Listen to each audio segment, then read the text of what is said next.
Hi guys, and welcome to America History Tales. Tonight we step into a world where the ground beneath your boots might change your life by morning or quietly swallow your hopes by nightfall. You stand at the edge of a rumour, a whisper carried across oceans and dusty roads telling of rivers that glitter and hills that hide unimaginable wealth. It sounds almost too good to be true, and that is exactly why you cannot ignore it. Somewhere far to the west, in a place you may barely picture, gold is said to lie waiting. Not locked behind palace doors, not buried beneath ancient ruins, but scattered in streams, where any ordinary person might reach down and take it. You pause for a moment, perhaps with a cup of something warm in your hand, and imagine it. The weight of a gold nugget resting in your palm. The sudden shift from ordinary life to something larger, richer, freer. And then comes the quiet, uncomfortable truth: you probably will not survive this. Not comfortably, at least. Because every story of gold carries another story beneath it, one of a hunger exhaustion, along stretches of uncertainty where the dream feels very far away. So before you get comfortable, take a moment to like the video and subscribe, but only if you genuinely enjoy what I do here. And if you feel like it, share where you are listening from and what time it is for you right now. It is always a little surreal to imagine how many different corners of the world are connected by these quiet stories. Now dim the lights, and you find yourself standing in a small familiar room somewhere in frontier America where life has always moved at a predictable pace. The floor creaks beneath your feet in the same places it always has. Outside the rhythm of everyday life continues steady and reliable. But inside your mind something has shifted. The rumours have reached you, carried by newspapers, letters and travellers who speak with a mix of excitement and disbelief. A very real historical moment anchors this feeling. In 1848, gold was discovered at a sawmill owned by James W. Marshall near the American River in California. At first, the news spread slowly, almost cautiously, as if even those who knew were unsure whether to believe it. But by 1849, the word had burst across the country and beyond, drawing thousands into motion. You are now one of them, whether you fully understand it yet or not. You begin to notice how the idea of gold reshapes everything around you. Conversations that once revolved around crops or trade now circle back to California. Someone mentions a neighbour who has already left. Another claims a distant cousin found enough gold to buy land outright. The stories grow slightly more dramatic each time you hear them, polished by hope and imagination. There is a curious detail that lingers in the background, something almost amusing, if it were not so telling.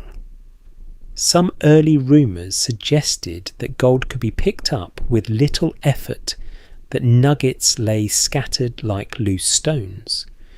A few even claimed that a man could gather a fortune in a single afternoon. It sounds like something out of a dream, or perhaps a very optimistic advertisement. And yet, enough people believe it to pack their lives into wagons or ships. Historians still argue whether most people truly believe these exaggerated tales, or simply chose to believe them because the alternative was too ordinary. That question sits quietly with you as you consider your own reasons. Is it greed, curiosity, or something harder to define, a restless urge for change? You glance around your surroundings, taking in the small details that once felt permanent. The worn table, the familiar path outside, the sense that your life had already taken shape, and now suddenly it feels less certain.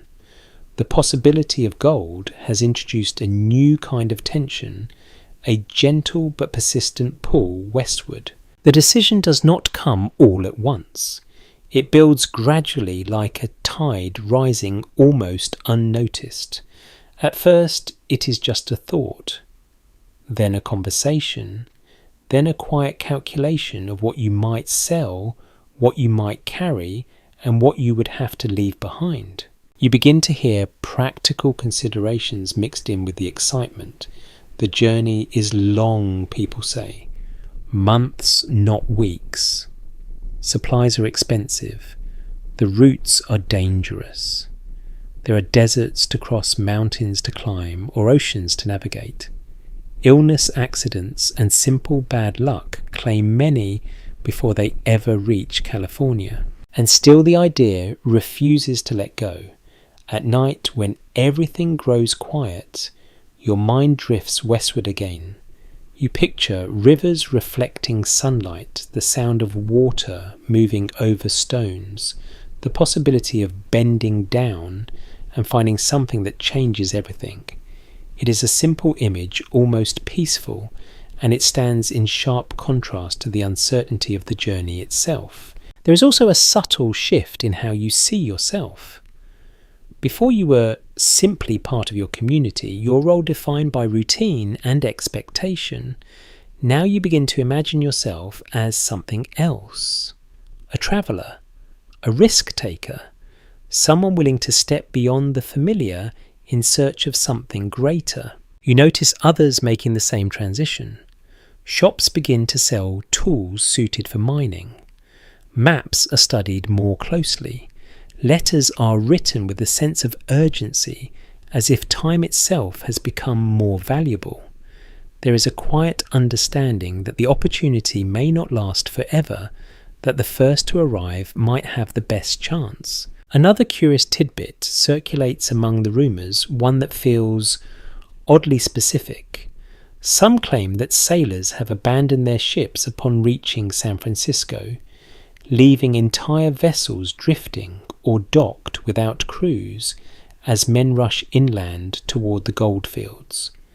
It sounds almost unbelievable, and yet it speaks to the intensity of the moment, the way ordinary responsibilities dissolve under the weight of possibility. You feel that same pull now, a mixture of excitement and unease.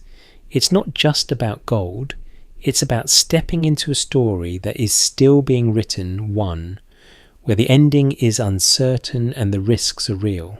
The air around you feels slightly different, charged with anticipation. Even the most ordinary tasks carry a sense of finality, as if you are already beginning to say goodbye without quite admitting it. You run your hand along familiar surfaces, noticing textures you once ignored. The grain of wood, the coolness of metal, the quiet comfort of things that have always been there. And then almost without ceremony, the decision settles into place. You are going. Not because you are certain of success, but because the possibility of it has become impossible to ignore. The world has widened in a way you cannot undo. California exists now not just as a place on a map, but as a promise fragile and uncertain, yet powerful enough to change the course of your life. As you take your first steps towards preparing for the journey, you carry with you a blend of hope and quiet apprehension. The road ahead is long, and the reality of it has not yet fully revealed itself. But for now, in this moment, the idea of gold glimmers just brightly enough to guide you forward. And as you begin to gather what little you can take, you might notice how the ordinary world behind you starts to fade, replaced by the steady, unrelenting pull of the unknown. The decision settles into your bones more firmly with each passing hour, and now the quiet idea has turned into movement. You begin to sort through your belongings, not with the ease of tidying, but with the careful weight of choosing what part of your life can fit into a journey that may last months. Every object suddenly asks a question, useful or sentimental. necessary or impossible to carry. You find yourself holding things a little longer than usual, a coat that has seen many winters, a tool worn smooth by years of use. Each item carries a memory, and each memory feels slightly heavier now that you are preparing to leave it behind. There is a strange stillness in the room, broken only by the soft sounds of movement, fabric folding wood, shifting, a drawer closing a little more slowly than before. Outside, the world continues as it always has, but you notice it differently now. The familiar path looks less like a routine and more like something you are stepping away from. The faces you pass hold a new kind of meaning. Some are curious, some envious, and some quietly relieved that they are not the ones taking the risk. A well-known historical reality begins to shape your preparations.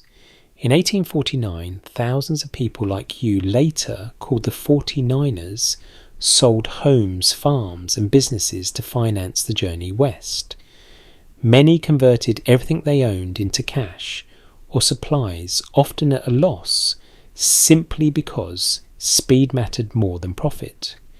You feel that same urgency pressing on you now. The sooner you leave, the sooner you might arrive, and the sooner you might claim your chance. You begin to calculate what you can afford to take. Food that will last, tools that might help you mine, clothing for climates you can only imagine. There is a practical rhythm to it, almost comforting, as if preparation itself can protect you from what lies ahead. And yet beneath that rhythm there is uncertainty. A small, almost peculiar detail makes its way into your thoughts as you speak with others preparing to leave. Some travellers have started purchasing what they call California outfits, pre-packed kits sold by merchants that promise to include everything needed for the journey. They often contain items that seem oddly specific or even unnecessary, like heavy boots for terrain you have not yet seen or tools you barely understand. It is a reminder that even preparation can be shaped by guesswork and opportunism. You pause, holding one such item, wondering whether it will become essential or remain unused at the bottom of your pack. Historians continue to debate how prepared most migrants truly were when they set out. Some argue that many underestimated the journey, driven more by excitement than careful planning.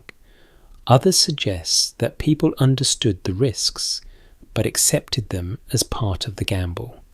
As you stand there, weighing your choices, you can feel both sides of that argument within yourself. The act of selling what you cannot take becomes its own quiet ordeal. You meet with neighbours, acquaintances, even strangers, negotiating prices that feel both too high and too low at the same time. There is a subtle tension in these exchanges. They know you are leaving. They know you are motivated. And somewhere beneath the surface, they are measuring your decision against their own. You hand over items that once felt permanent, watching as they pass into someone else's life. It is not dramatic, not sudden, but steady and undeniable. Piece by piece, your old world becomes lighter until what remains can be packed into a few containers ready to move. There is also the matter of farewells, though they rarely unfold in grand speeches. Instead, they happen in small moments. A handshake held slightly longer than usual, a glance that lingers, a simple sentence that carries more weight than its words suggest. Some people offer encouragement, their voices bright with possibility. Others speak more cautiously, reminding you of the dangers ahead. You notice how their words stay with you differently, the hopeful ones lifting your spirits, the cautious ones settling quietly in the back of your mind. At night, the atmosphere shifts. The sounds of your surroundings seem sharper, more distinct, as if your senses are trying to capture everything before you leave. The creak of wood, the distant call of someone outside the soft movement of air through a window. You lie still, aware that these familiar sounds may soon be replaced by others you cannot yet imagine. There is a moment, perhaps just before sleep, when doubt slips in. It is not overwhelming, not enough to stop you, but present all the same. You think of the long distance, the stories of hardship, the simple fact that many who set out do not find what they are looking for. You wonder briefly what it would be like to stay to let the opportunity pass and continue with the life you know. But then just as quietly, another thought rises to meet it. What if you did not go? That question lingers longer than the doubt. It carries a different kind of weight, one that feels less like fear and more like regret waiting to happen. And slowly, almost gently, it pushes the doubt aside. You begin to notice how others are moving through the same process. Wagons appear where there were none before. Supplies are gathered in growing piles. There is a shared sense of anticipation, a collective shift as people prepare to step into something uncertain together.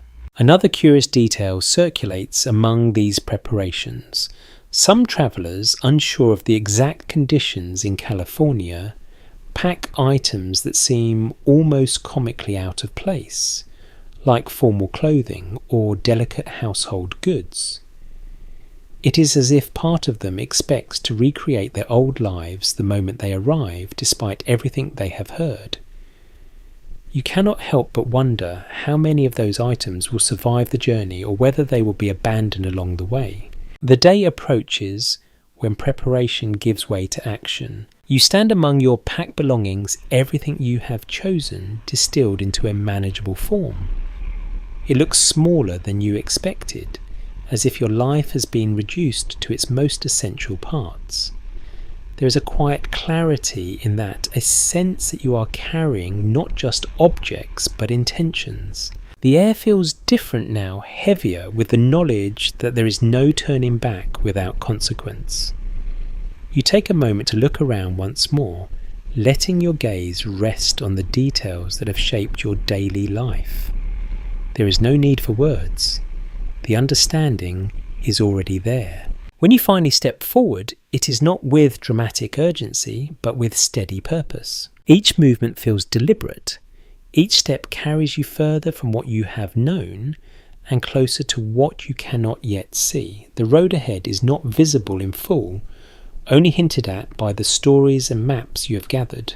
And as you begin to move, joining others who have made the same choice, you feel the subtle shift from preparation to journey. Behind you, the familiar world settles back into its quiet rhythm, unchanged by your departure. Ahead, the path stretches out, long and uncertain, shaped by distance, time, and the countless decisions that will follow.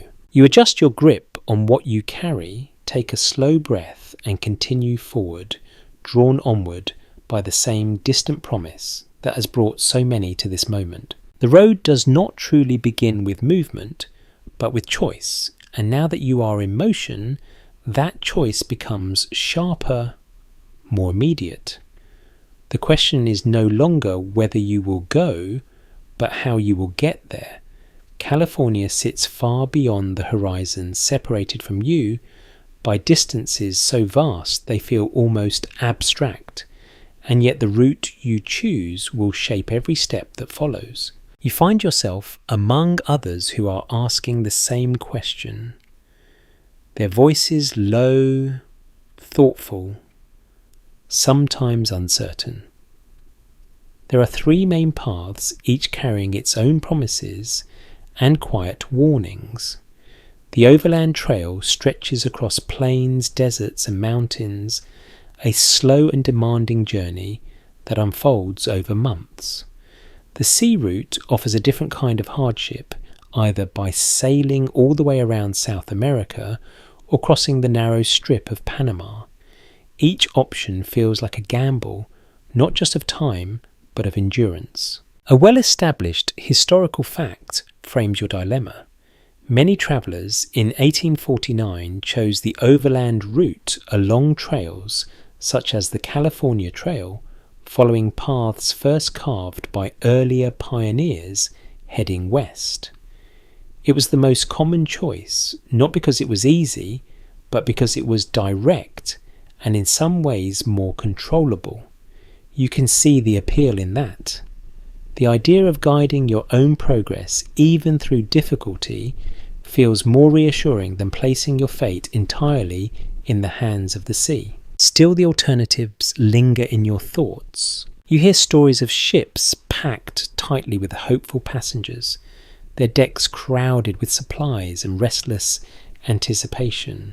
Some vessels promise speed but deliver delay, trapped in unpredictable winds or forced to stop at distant ports.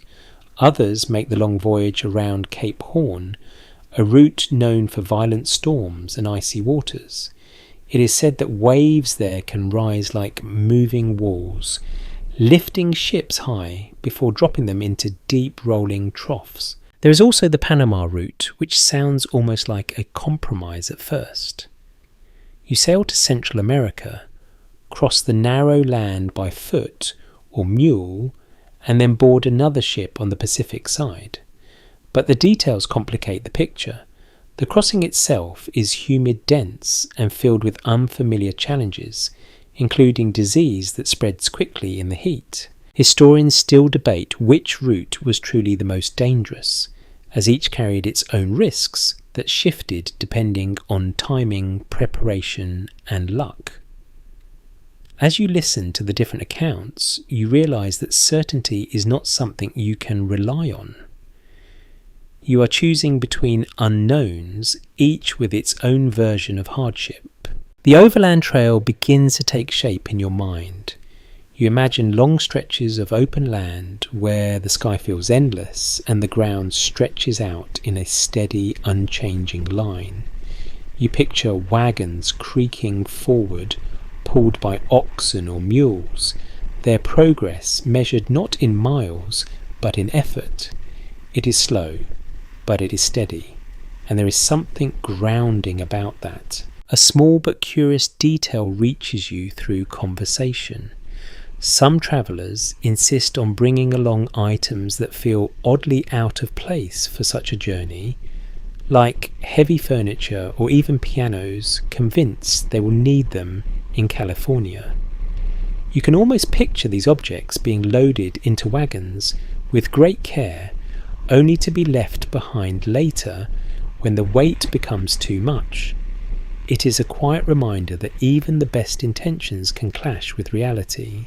You weigh your own choices carefully, considering not just what you will carry, but how you will carry it. The weight of your supplies matters. The strength of your animals matters. Even the timing of your departure matters, as leaving too early or too late can expose you to different dangers along the trail. There is also a subtle sense of community forming among those who choose the overland route. Groups begin to organise, sharing resources and information, understanding that the journey is too demanding to face entirely alone.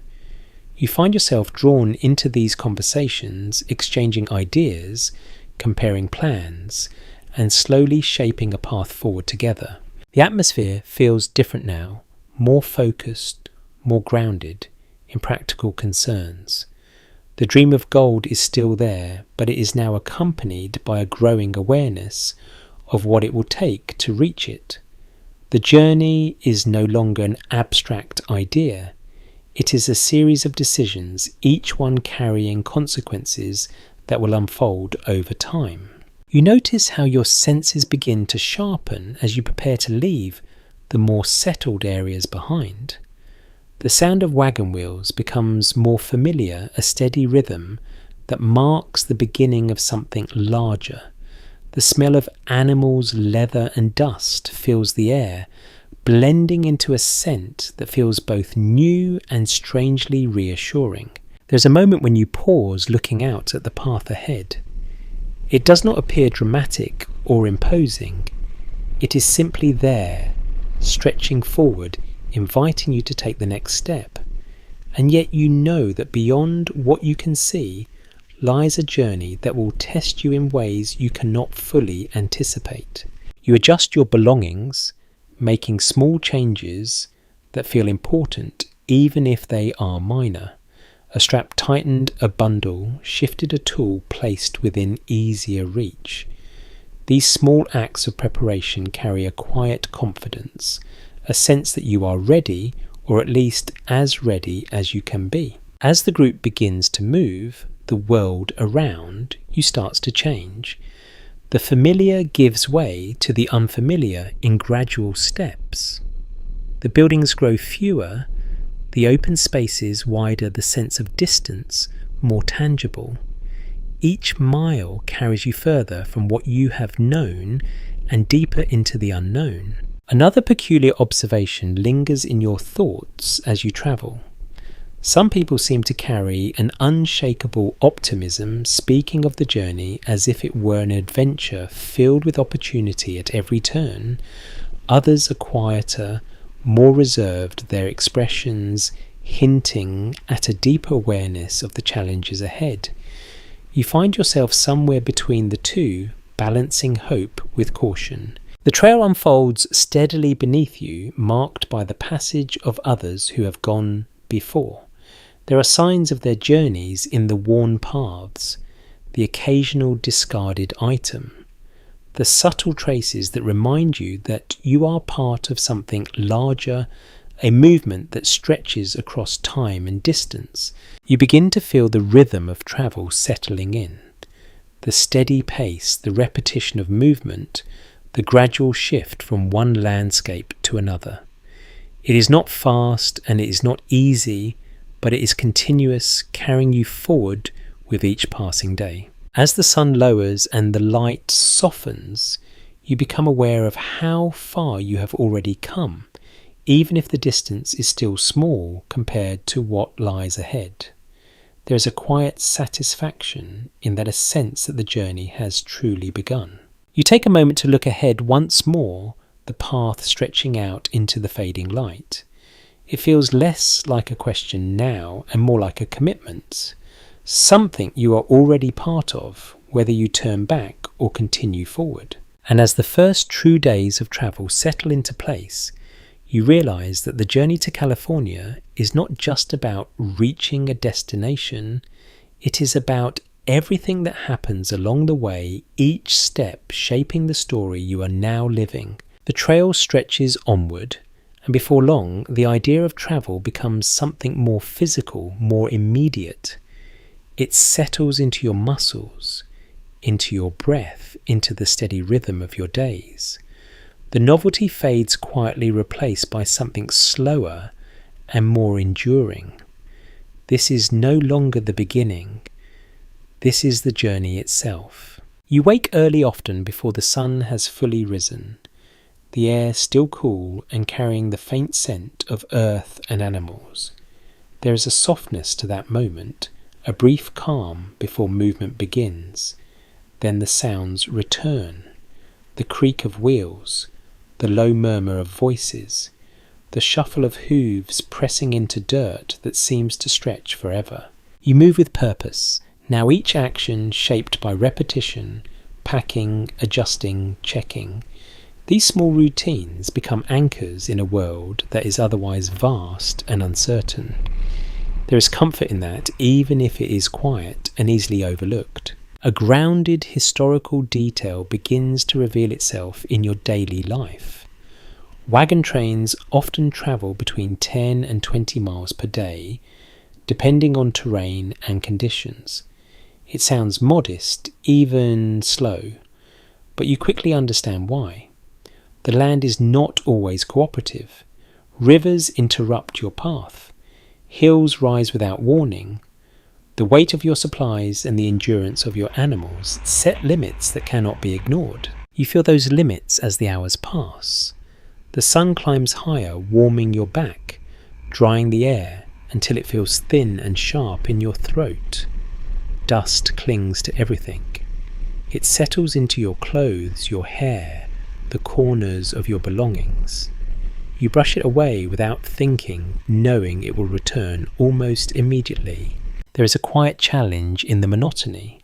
The landscape changes slowly sometimes, so gradually that you only notice it when you stop to rest. A shift in colour, a difference in texture.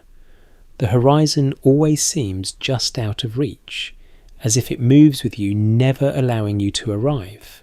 You begin to understand that the journey is not defined by dramatic moments, but by these small, continuous efforts. Each step forward is earned, not given. Each mile carries a subtle sense of accomplishment, even if it feels insignificant in the moment. A curious observation passes among your group, one that feels almost light-hearted against the weight of the journey. Some travellers, eager to lighten their loads, begin to leave items along the trail, broken tools, excess clothing, even pieces of furniture that once seemed essential. Over time, these discarded objects form a kind of unintended path, a quiet record of what people thought they needed and what they eventually had to abandon. You notice these items as you pass each one, telling a small silent story.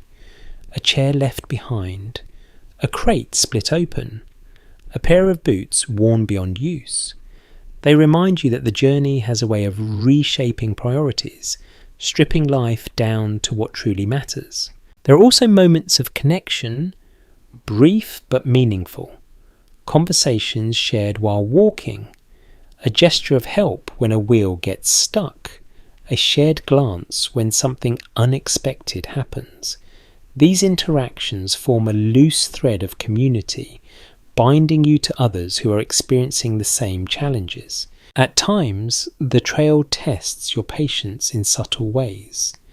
A delay at a river crossing, a stretch of uneven ground that slows progress, a sudden change in weather that forces you to adjust your plans.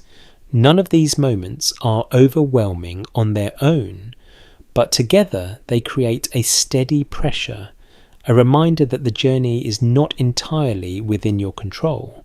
Different interpretations of these experiences have been offered over time. Some accounts suggest that travellers adapted quickly, finding a rhythm that made the journey manageable. Others describe a slower adjustment where the physical and mental demands took longer to settle. As you move forward, you sense both possibilities, moments of ease followed by periods of quiet strain. The sounds of the trail become familiar to you. The steady turning of wheels, the soft calls used to guide animals, the occasional burst of laughter that feels almost surprising in such a setting. Even the silence has a presence, a wide open quiet that stretches across the land. You begin to notice how your senses adjust to this environment. The feel of the ground beneath your feet becomes more distinct. The way the light shifts throughout the day becomes more noticeable. Even the smallest changes in the air, a hint of moisture, a subtle cooling, take on new meaning. There is also a growing awareness of time, not measured by clocks but by movement, the distance travelled, the position of the sun, the length of your shadow. Days blend into one another, yet each carries its own subtle differences. Another unusual detail emerges as you continue. Some travellers mark their passage by carving initials into rocks or trees, small signs meant to say, "I was here." It is a simple act, but it carries a deeper meaning, a desire to leave some trace of your journey in a landscape that otherwise feels endless. You pause at one such marking, running your fingers lightly over the carved letters. They are rough, imperfect, but deliberate. For a moment you feel connected to someone you will never meet, someone who stood in this same place and felt the same mixture of determination and uncertainty. As the day draws to a close, the pace slows. Camps are formed with practiced efficiency. Fires are lit, their warmth spreading outward in soft circles. The air cools, carrying with it a different set of sounds. the crackle of wood, the low murmur of conversation, the distant call of something moving beyond the edge of the light. You sit quietly, aware of the weight of the day settling into your body. There is fatigue, yes, but also a quiet sense of progress. You have moved forward. You have continued. In these moments, the idea of California feels both closer and still impossibly far. It exists somewhere beyond the horizon, waiting unchanged by your efforts to reach it. The gold, the promise, the uncertainty, all of it remains ahead. You take a slow breath, letting the cool air fill your lungs, and allow yourself a brief pause. Not a break from the journey, but a moment within it. A chance to rest, to gather your strength, to prepare for the next day. Because when the sun rises again, the trail will still be there, stretching forward, asking you to continue. And without needing to say it out loud, you know that you will. Morning comes with a different quality, now thinner, brighter, touched with something that feels almost like anticipation. The air carries a faint dryness you have not quite felt before, and the light has a sharper edge to it, as if the land itself is revealing something new. You rise with the same practiced motions, but there is a quiet shift beneath them. The journey is changing, and you can sense it even before you fully understand why. The trail begins to descend in gentle stretches, and the landscape opens in a way that feels wider, more exposed. The grasses thin out. The soil takes on a lighter tone. The sky seems larger, if that is even possible, stretching overhead in an endless pale blue. You feel it in your chest, a subtle expansion, a mix of relief and expectation. Then almost without warning, the conversations around you begin to change. Voices grow more animated. People point ahead, their gestures quick, almost eager. There is a word that starts to repeat itself, passed from one traveller to another with growing certainty. California. You step forward, your pace unconsciously quickening, and then you see it. Not the gold, not yet, but the first true sign that you have reached the land you have been imagining for so long. The terrain shifts again, revealing valleys and rivers that seem to catch the light in a way that feels almost intentional, as if the land itself is trying to draw you in. A widely accepted historical reality anchors this moment. By late 1849, tens of thousands of migrants had arrived in California, transforming it almost overnight from a quiet frontier region into a place of intense activity and rapid change. You are now part of that surge, one figure among many, yet your experience feels entirely your own. As you move closer, the sounds begin to change as well. The steady rhythm of the trail gives way to something more chaotic, more layered. Voices overlap. Tools strike against stone. Water rushes over uneven ground. There is an energy here that feels both exciting and slightly overwhelming, as if the land is alive with movement. You catch your first glimpse of a mining camp, and it is not quite what you expected. It is not a neat arrangement of orderly structures, nor is it a calm, peaceful settlement. Instead, it appears almost improvised, a collection of tents, rough shelters and scattered equipment spread across the landscape with little sense of uniformity. Smoke rises in thin lines. People move in every direction, some with purpose, others with a kind of restless urgency. There is a smell in the air, a mixture of damp earth, wood smoke, and something metallic that lingers faintly at the back of your senses. It is not unpleasant, but it is unfamiliar, a reminder that you have entered a place shaped by entirely different priorities. A lesser known detail emerges as you take it all in. Early visitors to the goldfields, often describe the camps as appearing almost overnight, growing rapidly without formal planning. Structures were built quickly, sometimes poorly, as people focused more on immediate needs than long-term stability.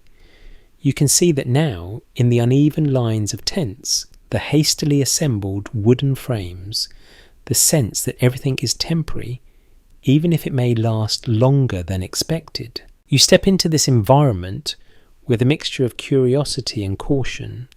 Every movement feels slightly more deliberate, as if you are aware that you are entering a space where the usual rules may not fully apply. People notice you, though, not in a way that feels intrusive. A glance here, a brief nod there. Everyone seems focused on their own tasks, their own goals, yet there is an underlying awareness of newcomers, a recognition that each new arrival adds to the shifting balance of the camp. Different interpretations exist about how welcoming these camps truly were. Some accounts describe a sense of camaraderie, a shared understanding among those chasing the same uncertain dream. Others suggest a more competitive atmosphere where trust was limited and resources were guarded carefully. As you stand there taking it all in, you sense both possibilities coexisting depending on the moment, the people and the circumstances. You move closer to the river, drawn by the sound of water. It flows steadily, its surface broken by rocks and movement, catching the sunlight in brief flashes that almost resemble the gold you have come to find. There is something calming about it, a steady presence in a place that otherwise feels in constant motion. Miners line the banks, some crouched low, their hands moving through the water with practiced motions. Others stand nearby, watching, waiting, perhaps learning. The process looks simple at first glance, almost deceptively so. A pan, a bit of water, a careful swirl. But there is a precision to it, a quiet skill that reveals itself only when you watch closely. You find yourself standing at the edge, observing, absorbing, trying to understand how this place operates. There is no formal instruction, no clear guide. Knowledge seems to pass from one person to another in fragments, shared through demonstration and brief explanation. Another curious observation catches your attention. Some miners carry small bottles or pouches, carefully storing even the tiniest flecks of gold they find. These fragments, barely visible at times, are treated with the same care as larger pieces, a reminder that value here is measured in ways that may not be immediately obvious. You take a slow breath, letting the atmosphere settle around you. The journey has brought you here to this moment, this place where the promise of gold meets the reality of effort. It feels both exciting and grounding, a point where imagination gives way to experience. As the sun moves higher, the light shifts again, illuminating the camp in a way that reveals more detail. The worn edges of tools, the texture of the ground, the expressions on faces that carry a mix of hope, focus and something quieter, perhaps fatigue. You begin to feel the weight of your own presence here. You are no longer just a traveller. You are part of this environment now, part of the ongoing search that defines this place. There is a subtle realization that settles in as you stand by the river. The journey to California was not the end of the story. It was only the beginning of something else, something that will demand its own kind of endurance, its own kind of patience. You look down at the water once more, watching as it moves steadily over the stones, carrying with it the possibility that has drawn so many to this place. And for a moment, you allow yourself to imagine what it might feel like to reach into that water and find something that changes everything. Then quietly you step closer, ready to begin. The first night settles around you more quickly than expected, as if the day itself has been holding its breath and now finally exhales. The light fades not gently, but with a kind of sudden dimming that leaves the camp wrapped in shifting shadows. Fires begin to appear one by one, small glowing centres that push back the darkness, just enough to make everything feel closer, more crowded. You find a place to rest, though the word rest feels slightly misleading.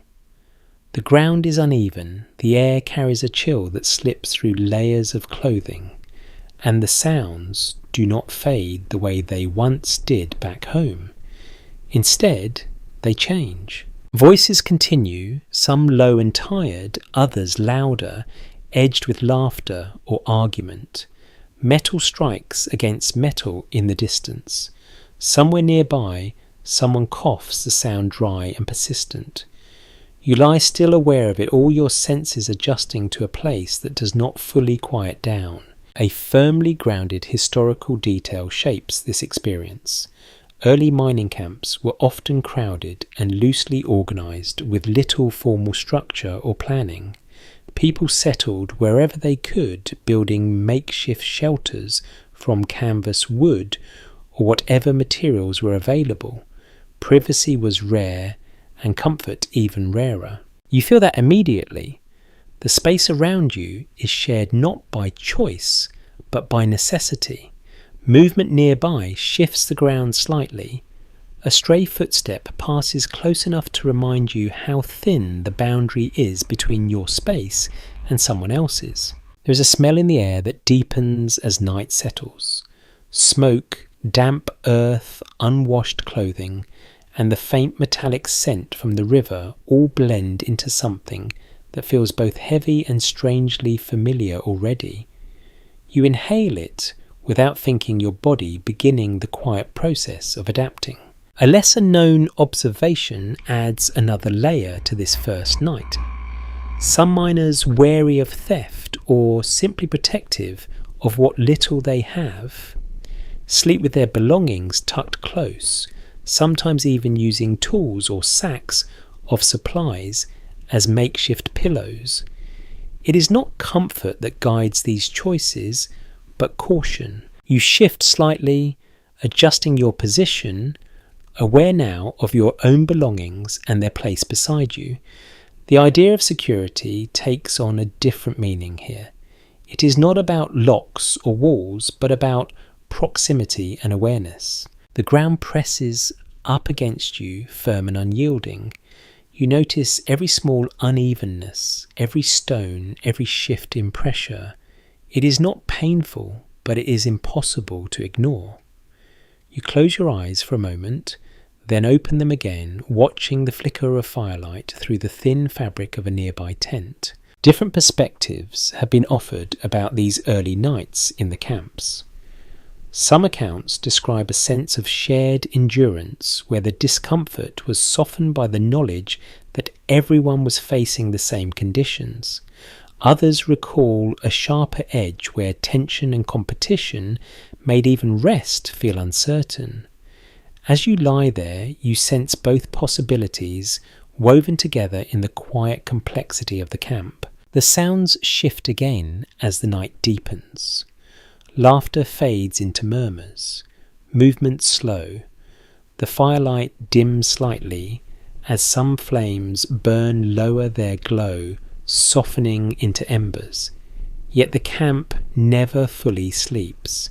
There is always something, a step, a voice, a distant movement that keeps the space alive. You become aware of the temperature dropping, the warmth of the day slipping away, and leaving behind a cooler, more fragile air.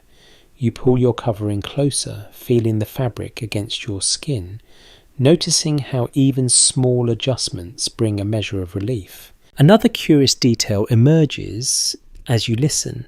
Some miners, unable to fully relax, keep small lanterns or candles burning through the night, their light faint but constant. It creates a patchwork of dim illumination across the camp, as if the darkness itself is being gently held at bay rather than pushed away entirely. You watch one such light for a while, its glow steady, almost reassuring. It feels like a quiet signal, a reminder that you are not alone in your wakefulness. Time passes differently here. Without the familiar markers of home, the night stretches in a way that feels both longer and more fluid. You drift in and out of light sleep, your awareness never fully fading. Each sound pulls you back briefly before you settle again. At some point, you notice a change, subtle at first. The air begins to shift, carrying a hint of something new, the faintest suggestion of morning, not yet visible, but present in the way the darkness feels slightly less dense. You take a slow breath, letting it out quietly, and allow your body to soften just a little. The discomfort is still there, the unfamiliarity still present, but it is no longer as sharp as it was when you first lay down. There is a quiet realization that comes to you in this half-awake state. This is now part of your life. Not just the search for gold, not just the promise that brought you here, but these nights, these moments of adjustment, these small, steady challenges that shape your experience in ways you had not fully imagined. The camp around you continues its quiet rhythm, a blend of rest and wakefulness, stillness and movement. It is not peaceful in the way you once understood peace, but it carries its own kind of balance, its own steady presence. You shift again, finding a position that feels slightly more comfortable, and allow your eyes to close once more. The sounds remain, but they soften at the edges, becoming part of a background that your mind begins to accept rather than resist. As the first faint light of morning begins to touch the edges of the sky, you feel yourself settling into this new reality, not fully at ease, not entirely rested, but present, aware, and ready to continue. Because when the day begins again, the work will follow, and with it the next step in a life that is already far different from the one you left behind. Morning arrives with a pale, silvery light that settles over the river like a thin veil. The camp stirs again, not with excitement this time, but with a kind of practice readiness. You rise feeling the stiffness in your limbs, the quiet reminder of your first night on unfamiliar ground. There is no time to dwell on it. The river waits, and so does the work. You make your way toward the water, the ground cool beneath your boots, the air still carrying traces of the night. The sounds are sharper now, metal against stone, water shifting over gravel, voices lower and more focused, as if the entire camp has narrowed its attention to a single purpose. A well-documented reality begins to shape your understanding.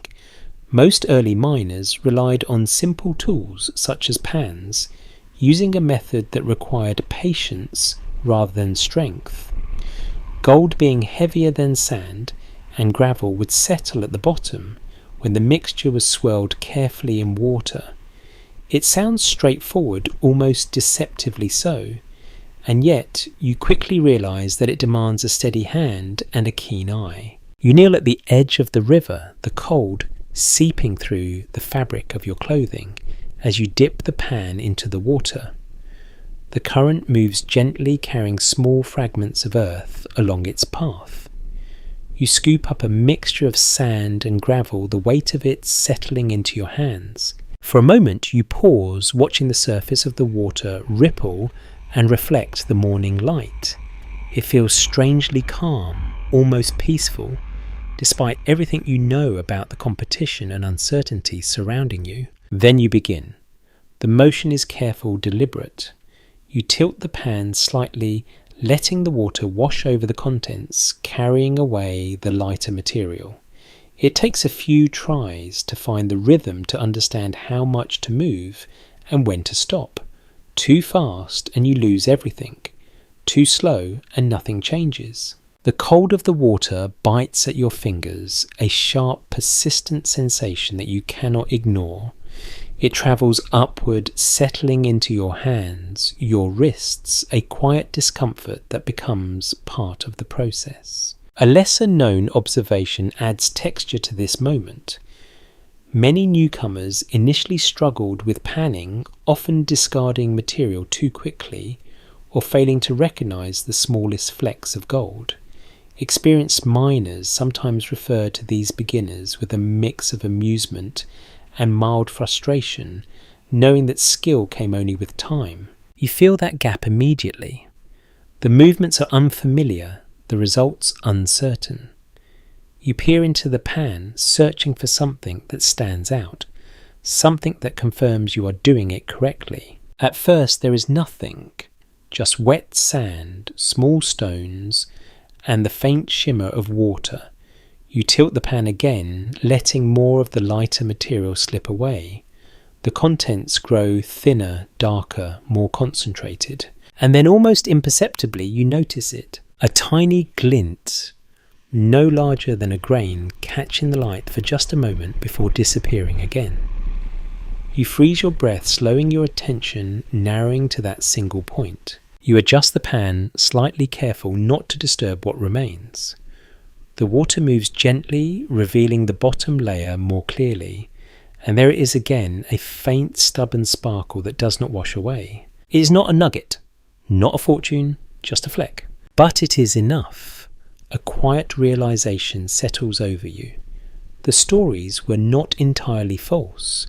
Gold is here hidden within the ordinary, waiting to be uncovered through patience and persistence. Different interpretations have been offered about these early experiences.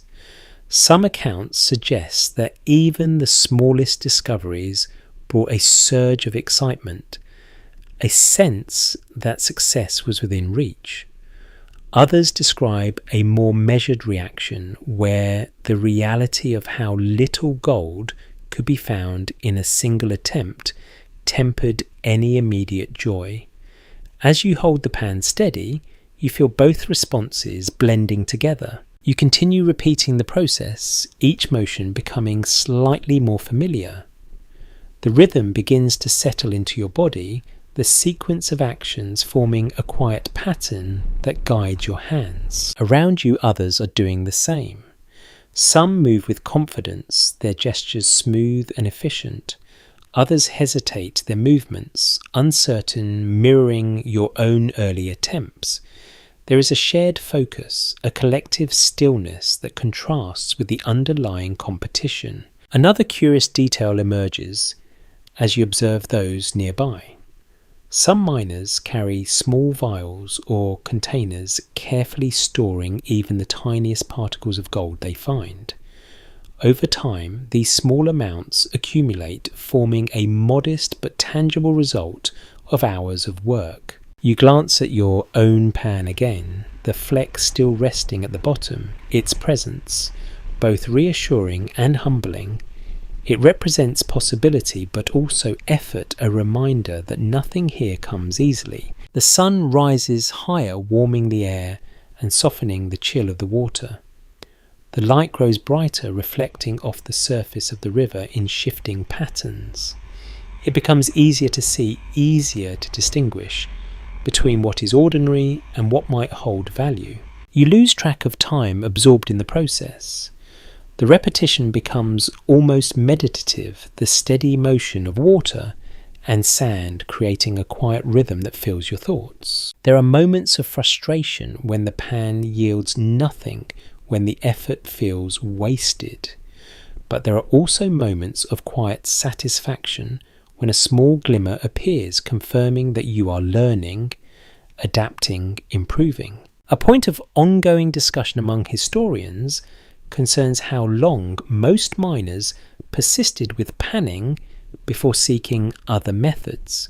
Some evidence suggests that many quickly moved on to more complex techniques, while others remained committed to this simple approach, drawn by its accessibility and low cost. As you continue, you begin to understand why. There is something direct about it, something honest. You sit back for a moment, letting your hands rest, feeling the weight of the work in your muscles. The river continues to flow unchanged by your efforts, carrying with it both the promise and the uncertainty that define this place. You look down at the small fleck of gold once more, its presence quiet but undeniable. It does not make you rich, not yet, perhaps not ever, but it connects you to the land, to the process, to the countless others who have knelt at this same river chasing the same fragile glimmer. And as you lean forward again, dipping your pan into the water, you realise that this is how it begins. Not with sudden fortune, but with small patient steps, each one carrying you deeper into the life you have chosen. By the time the sun climbs to its highest point, you begin to notice something that no rumour quite prepared you for. It is not the gold that surprises you, nor even the effort required to find it. It is the cost of simply existing here. You rise from the riverbank, your hands still damp, your thoughts lingering on that small fleck of gold. It feels like progress, modest but real. And yet, as you turn back toward the camp, another reality begins to press itself forward, one that carries less sparkle and far more weight. You pass by a rough collection of tents and wooden stalls that have formed into something resembling a marketplace. It is not organised in any formal sense, but it functions with a kind of rough efficiency. Goods are displayed on makeshift tables, hanging from lines, or simply stacked in piles. The air here is different, filled with voices negotiating, arguing, and occasionally celebrating a successful trade. A widely recognised historical fact anchors what you are about to experience. Prices in the goldfields were often extraordinarily high due to limited supply and overwhelming demand. Everyday items such as eggs, boots, or simple tools could cost many times what they would elsewhere. You may have heard this before, perhaps even dismissed it as exaggeration.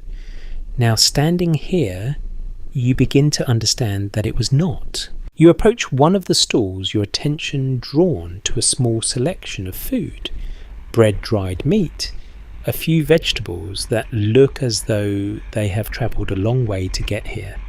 You ask the price, expecting something higher than usual, but still within reason. The answer makes you pause. For a moment you wonder if you misheard. The number feels disconnected from the object, as if the value has been shifted by some unseen force. You glance at the item again, trying to reconcile its ordinary appearance with the extraordinary price attached to it. The person behind the stall watches you calmly, perhaps even knowingly. There is no apology in their expression, no attempt to justify the cost. It simply is what it is. A lesser-known detail adds depth to this exchange. Merchants and suppliers often made more reliable profits than miners themselves, capitalizing on the constant demand for goods. Some individuals who came seeking gold quickly realized that selling necessities could be far more lucrative than searching for it. You feel that realization begin to settle in, quiet but undeniable. The goldfields are not just a place of discovery, they are a place of commerce shaped by the same forces that govern any market, only intensified by isolation and urgency. You move on, taking in the variety of goods available. Tools for mining, clothing suited for rough conditions, simple household items that seem almost out of place here. Each one carries a price that reflects not just its value, but the difficulty of bringing it to this remote and rapidly growing settlement. There's a smell in the air that shifts as you move through the market. The warmth of cooked food mingles with the sharper scent of leather and metal. It creates a layered atmosphere, one that feels busy, alive, and slightly overwhelming. You begin to notice how people interact within this space. Some negotiate with careful patience, weighing their options, trying to secure the best possible deal. Others act quickly, driven by immediate need, willing to pay whatever is required to obtain what they lack. Different interpretations exist about how people responded to these inflated prices. Some accounts suggest a sense of resignation and acceptance, that this was simply the cost of being here. Others describe frustration, even resentment, particularly among those who struggled to balance their expenses with the uncertain returns of mining. As you observe the exchanges around you, you can see both responses playing out in real time. Another curious observation catches your attention. Some miners, rather than spending their hard-earned gold dust, immediately carry it in small pouches, measuring out only what they need for each purchase. It is a careful practice, one that reflects both the value of what they have found and the unpredictability of what they might find next. You reach into your own supplies considering what you can afford. The calculations feel different here. It is not just about money, but about time, effort, and the uncertain promise of future finds. Every purchase becomes a decision that echoes beyond the moment. You select a small amount of food, enough to sustain you, though not as much as you might prefer. The exchange is brief, almost transactional, yet it carries a quiet significance. You are now part of this system, contributing to the flow of goods and resources that keeps the camp functioning. As you step away, you become aware of how this new reality shapes your perspective. The gold you seek is not just a symbol of wealth. It is a means of survival, a way to navigate the costs that surround you. You find a place to sit, the sounds of the market fading slightly as you move a short distance away. The ground is still uneven, the air still carries the same layered scents, but there is a moment of relative calm here. You take a bite of the food you have purchased, noticing its texture, its taste. It feels simple, almost ordinary, and yet it carries a new significance.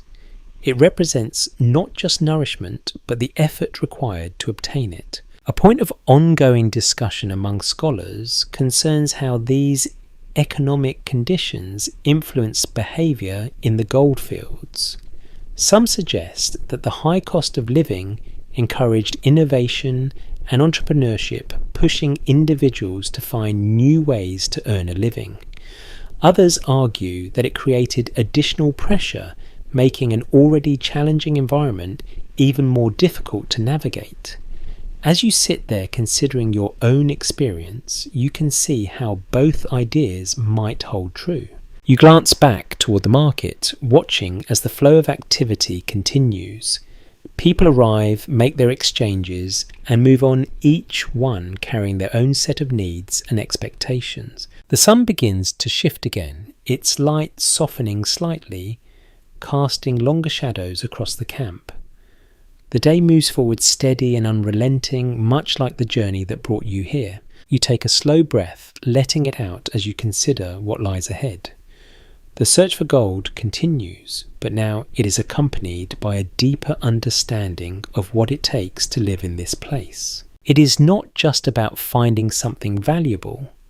It is about managing what you have, adapting to changing conditions, and making choices that balance hope with practicality. You rise again, brushing the dust from your clothing, and turn your attention back toward the river. Because despite everything, the cost, the uncertainty, the quiet calculations that now shape your days, the possibility of gold still calls to you.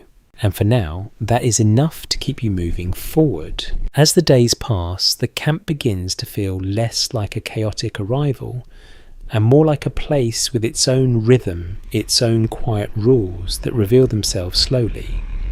You begin to recognize faces, not by name at first, but by movement, by voice, by the way each person carries themselves through this shared space. It is in these small recognitions that you notice something else, the sheer variety of people around you.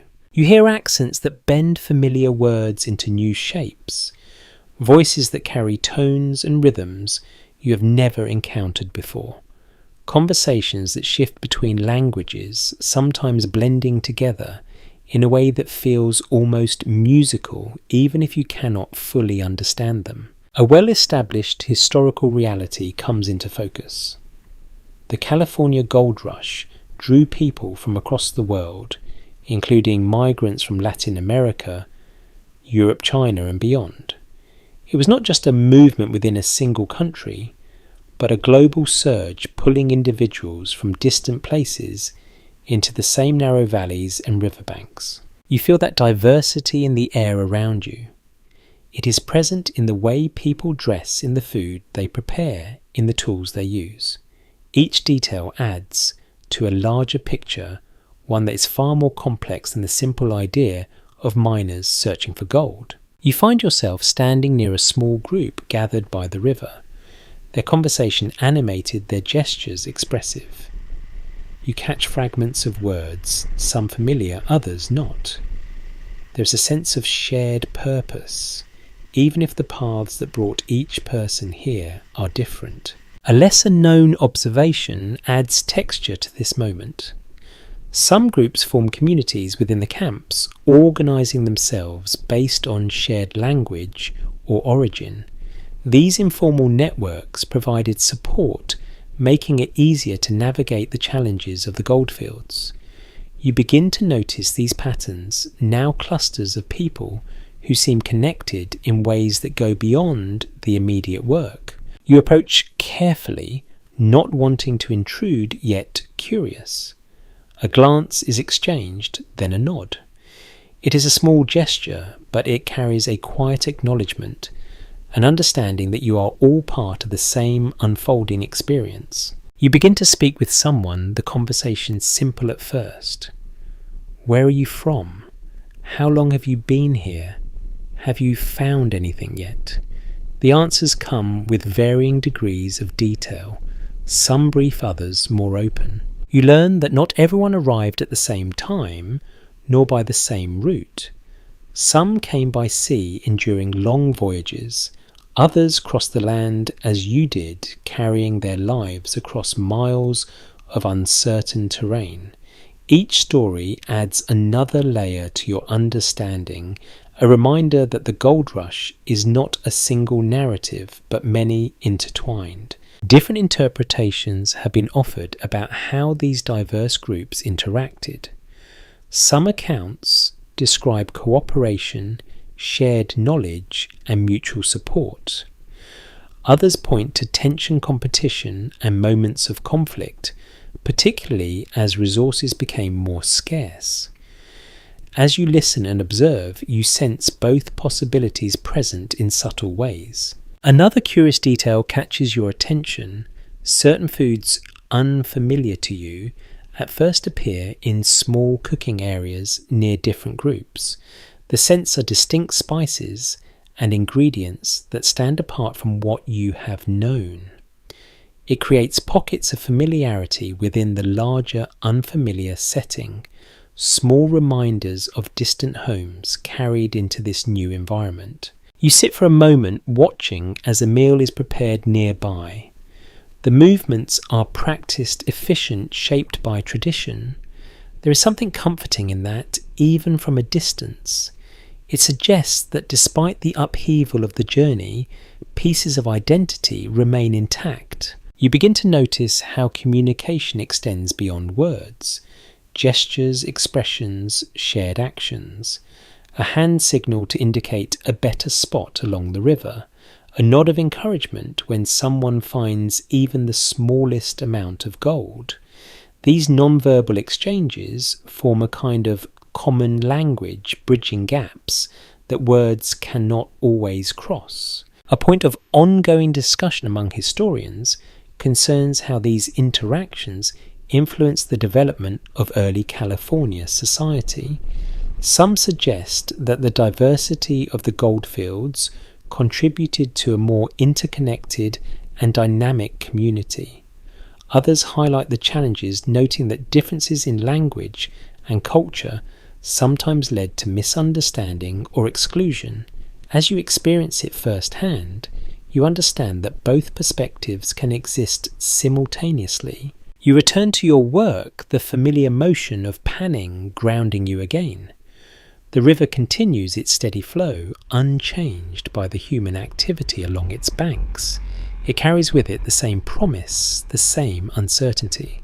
As you work, you become more aware of those around you.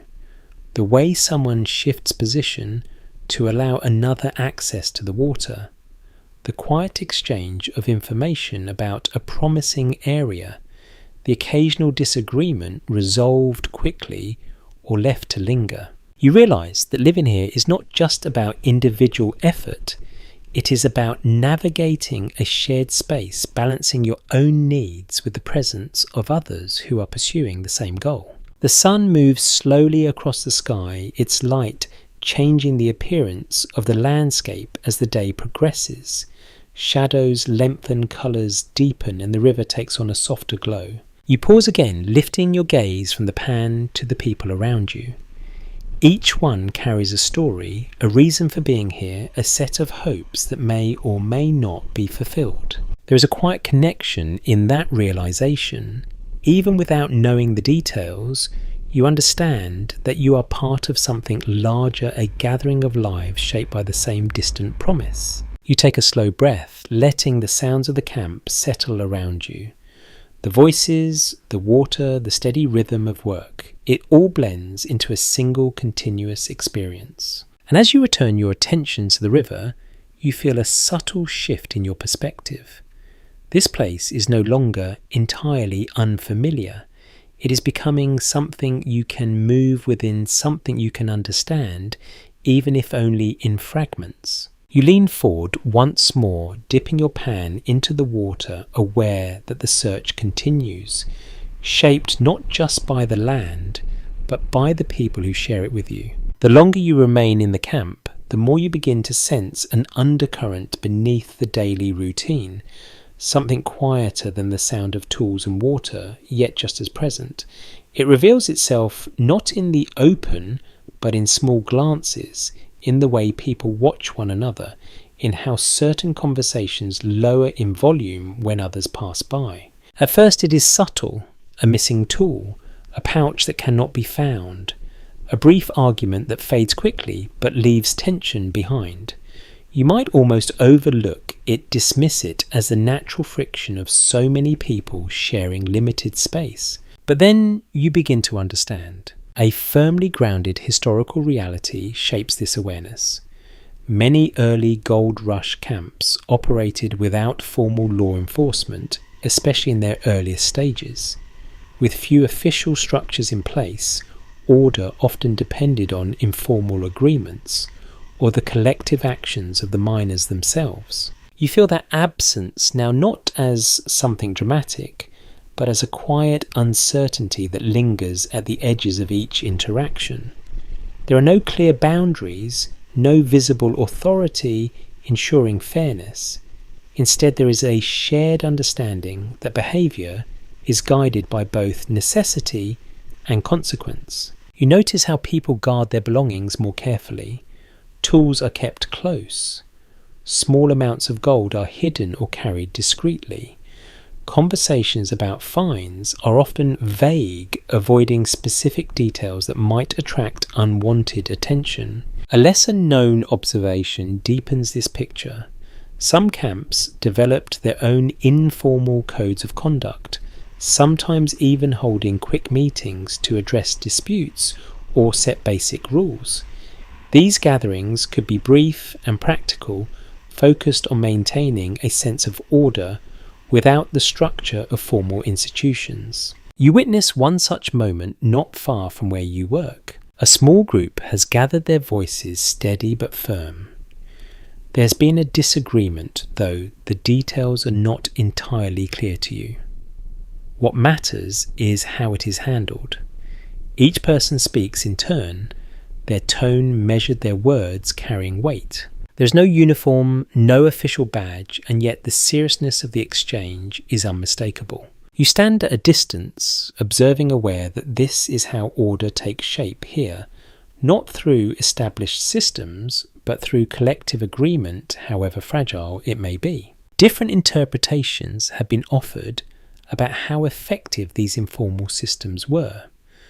Some accounts suggest they provided a surprising level of stability, allowing communities to function despite the lack of formal authority.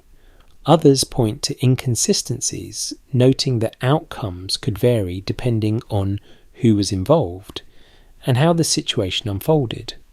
As you watch, you sense both possibilities present in equal measure. The atmosphere shifts slightly as the gathering concludes. The tension eases, though not entirely. People return to their tasks, the rhythm of the camp resuming, but with a subtle awareness that something has just been tested and for the moment resolved. Another curious detail catches your attention as the day continues. Some miners concerned about theft choose to sleep near their claims or keep watch over their equipment during the night. It is a quiet form of vigilance, not overtly suspicious, but rooted in the understanding that opportunities here can attract more than just hopeful prospectors. You begin to feel that awareness settle into your own habits. You check your belongings more often. You take note of where you leave things, how you store them, who is nearby when you do. It's not fear exactly, but a heightened sense of attention. As the sun moves lower, casting a warmer light across the camp, you notice how the interactions between people continue to reflect this balance between cooperation and caution. A shared tool here, a brief exchange of information there, yet always with an underlying awareness of boundaries. A point of ongoing discussion among historians concerns how these early systems of self-governance influenced later legal structures in California. Some suggest that the practice developed in the goldfields laid the groundwork for more formal institutions. Others argue that they were temporary solutions shaped by specific conditions that did not fully translate into lasting frameworks. As you consider this, it becomes clear that what you are witnessing is part of a larger process, one that extends beyond the immediate moment. You return to your work, the familiar motion of panning offering a sense of steadiness amid the shifting dynamics around you. The river remains constant, its flow unchanged by human concerns, a quiet contrast to the complexities of life along its banks. The sounds of the camp begin to soften as evening approaches. Conversations grow quieter, movement slower. The day's energy gradually gives way to a more subdued atmosphere. You take a moment to sit, letting your hands rest your gaze drifting across the camp. The fires begin to appear again, their light flickering against the darkening sky. There is a sense of continuity in this cycle, day into night, work into rest, tension into temporary calm. And yet, beneath it all, you now understand that life here is shaped not just by the search for gold, but by the delicate balance of trust and caution that holds everything together. You adjust your position slightly, feeling the ground beneath you, the coolness of the evening air settling in.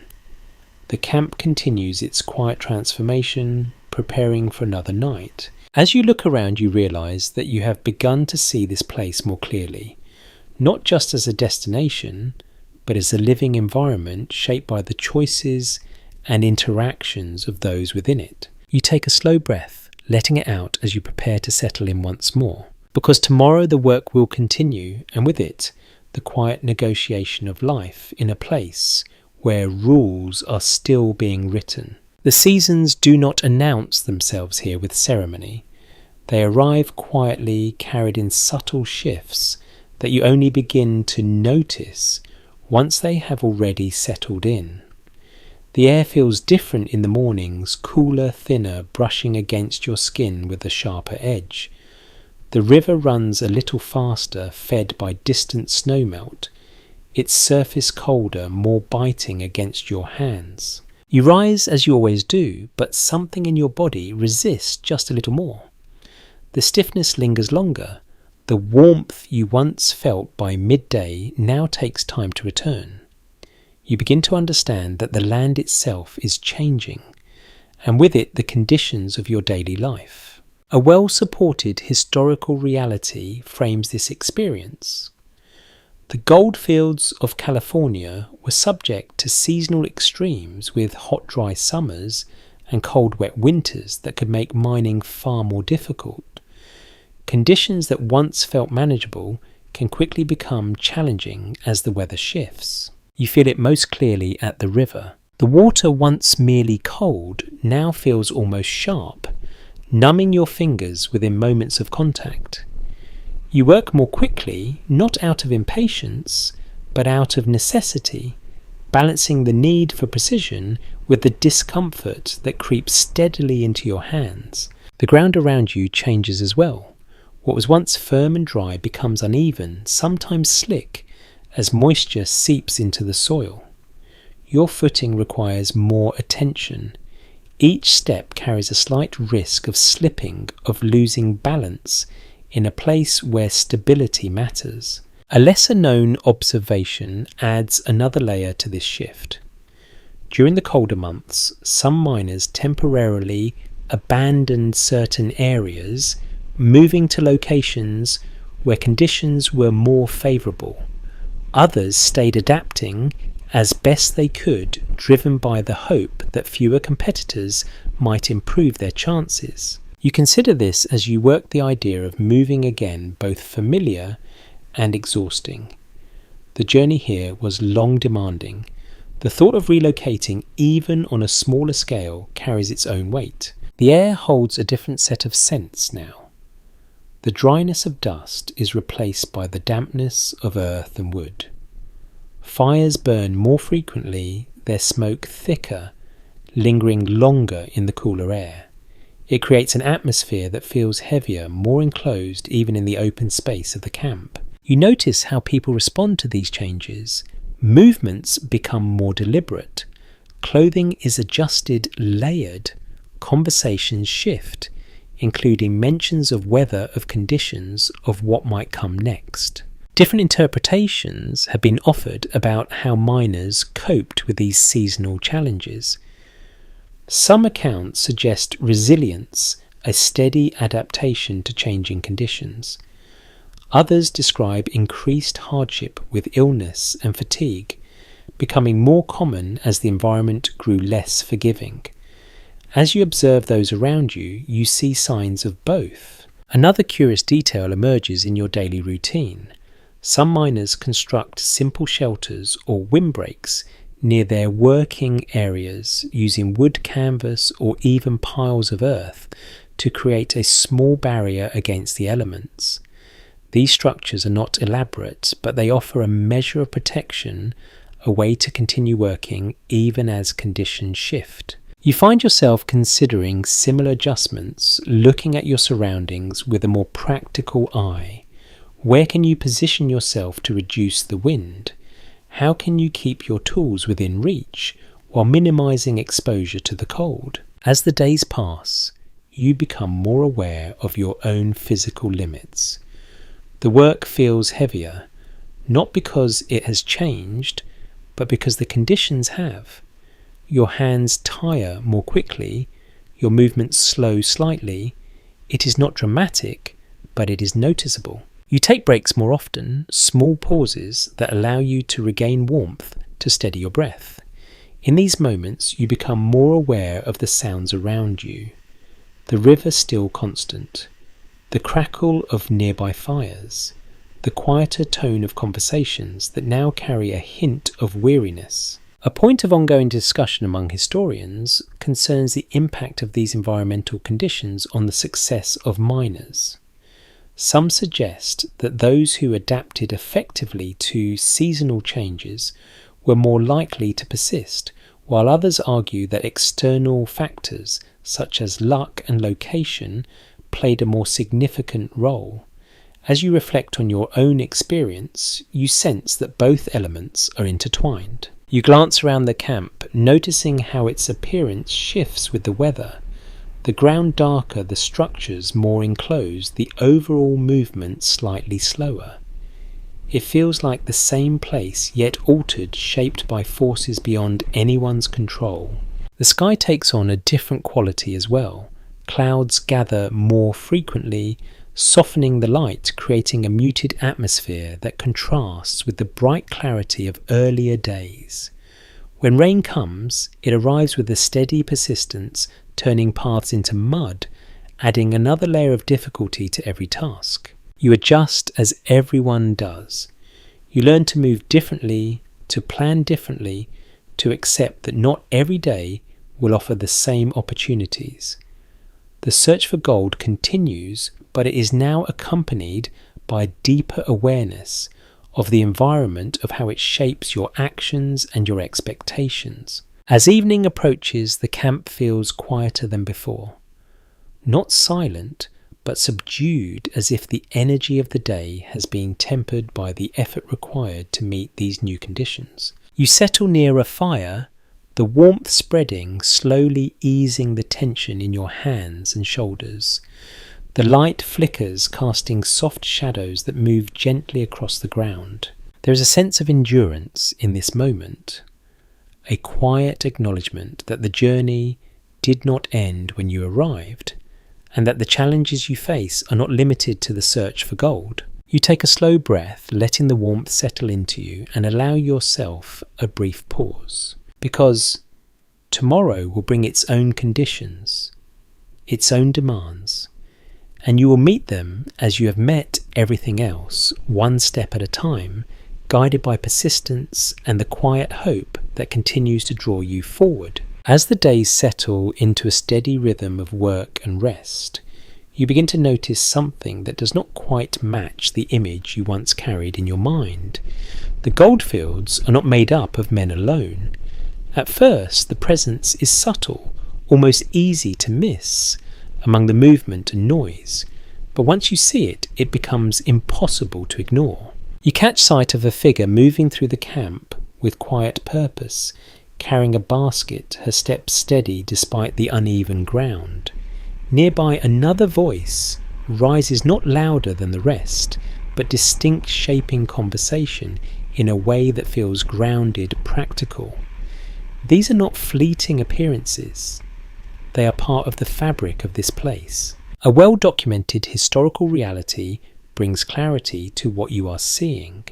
Although the early gold rush was heavily male-dominated, women were present from the beginning and became increasingly visible as time went on, taking on roles that ranged from domestic work to business ownership.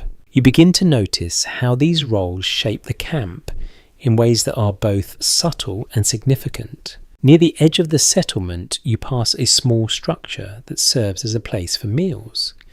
The air carries the scent of cooking, richer and more inviting than the simple food you prepare for yourself.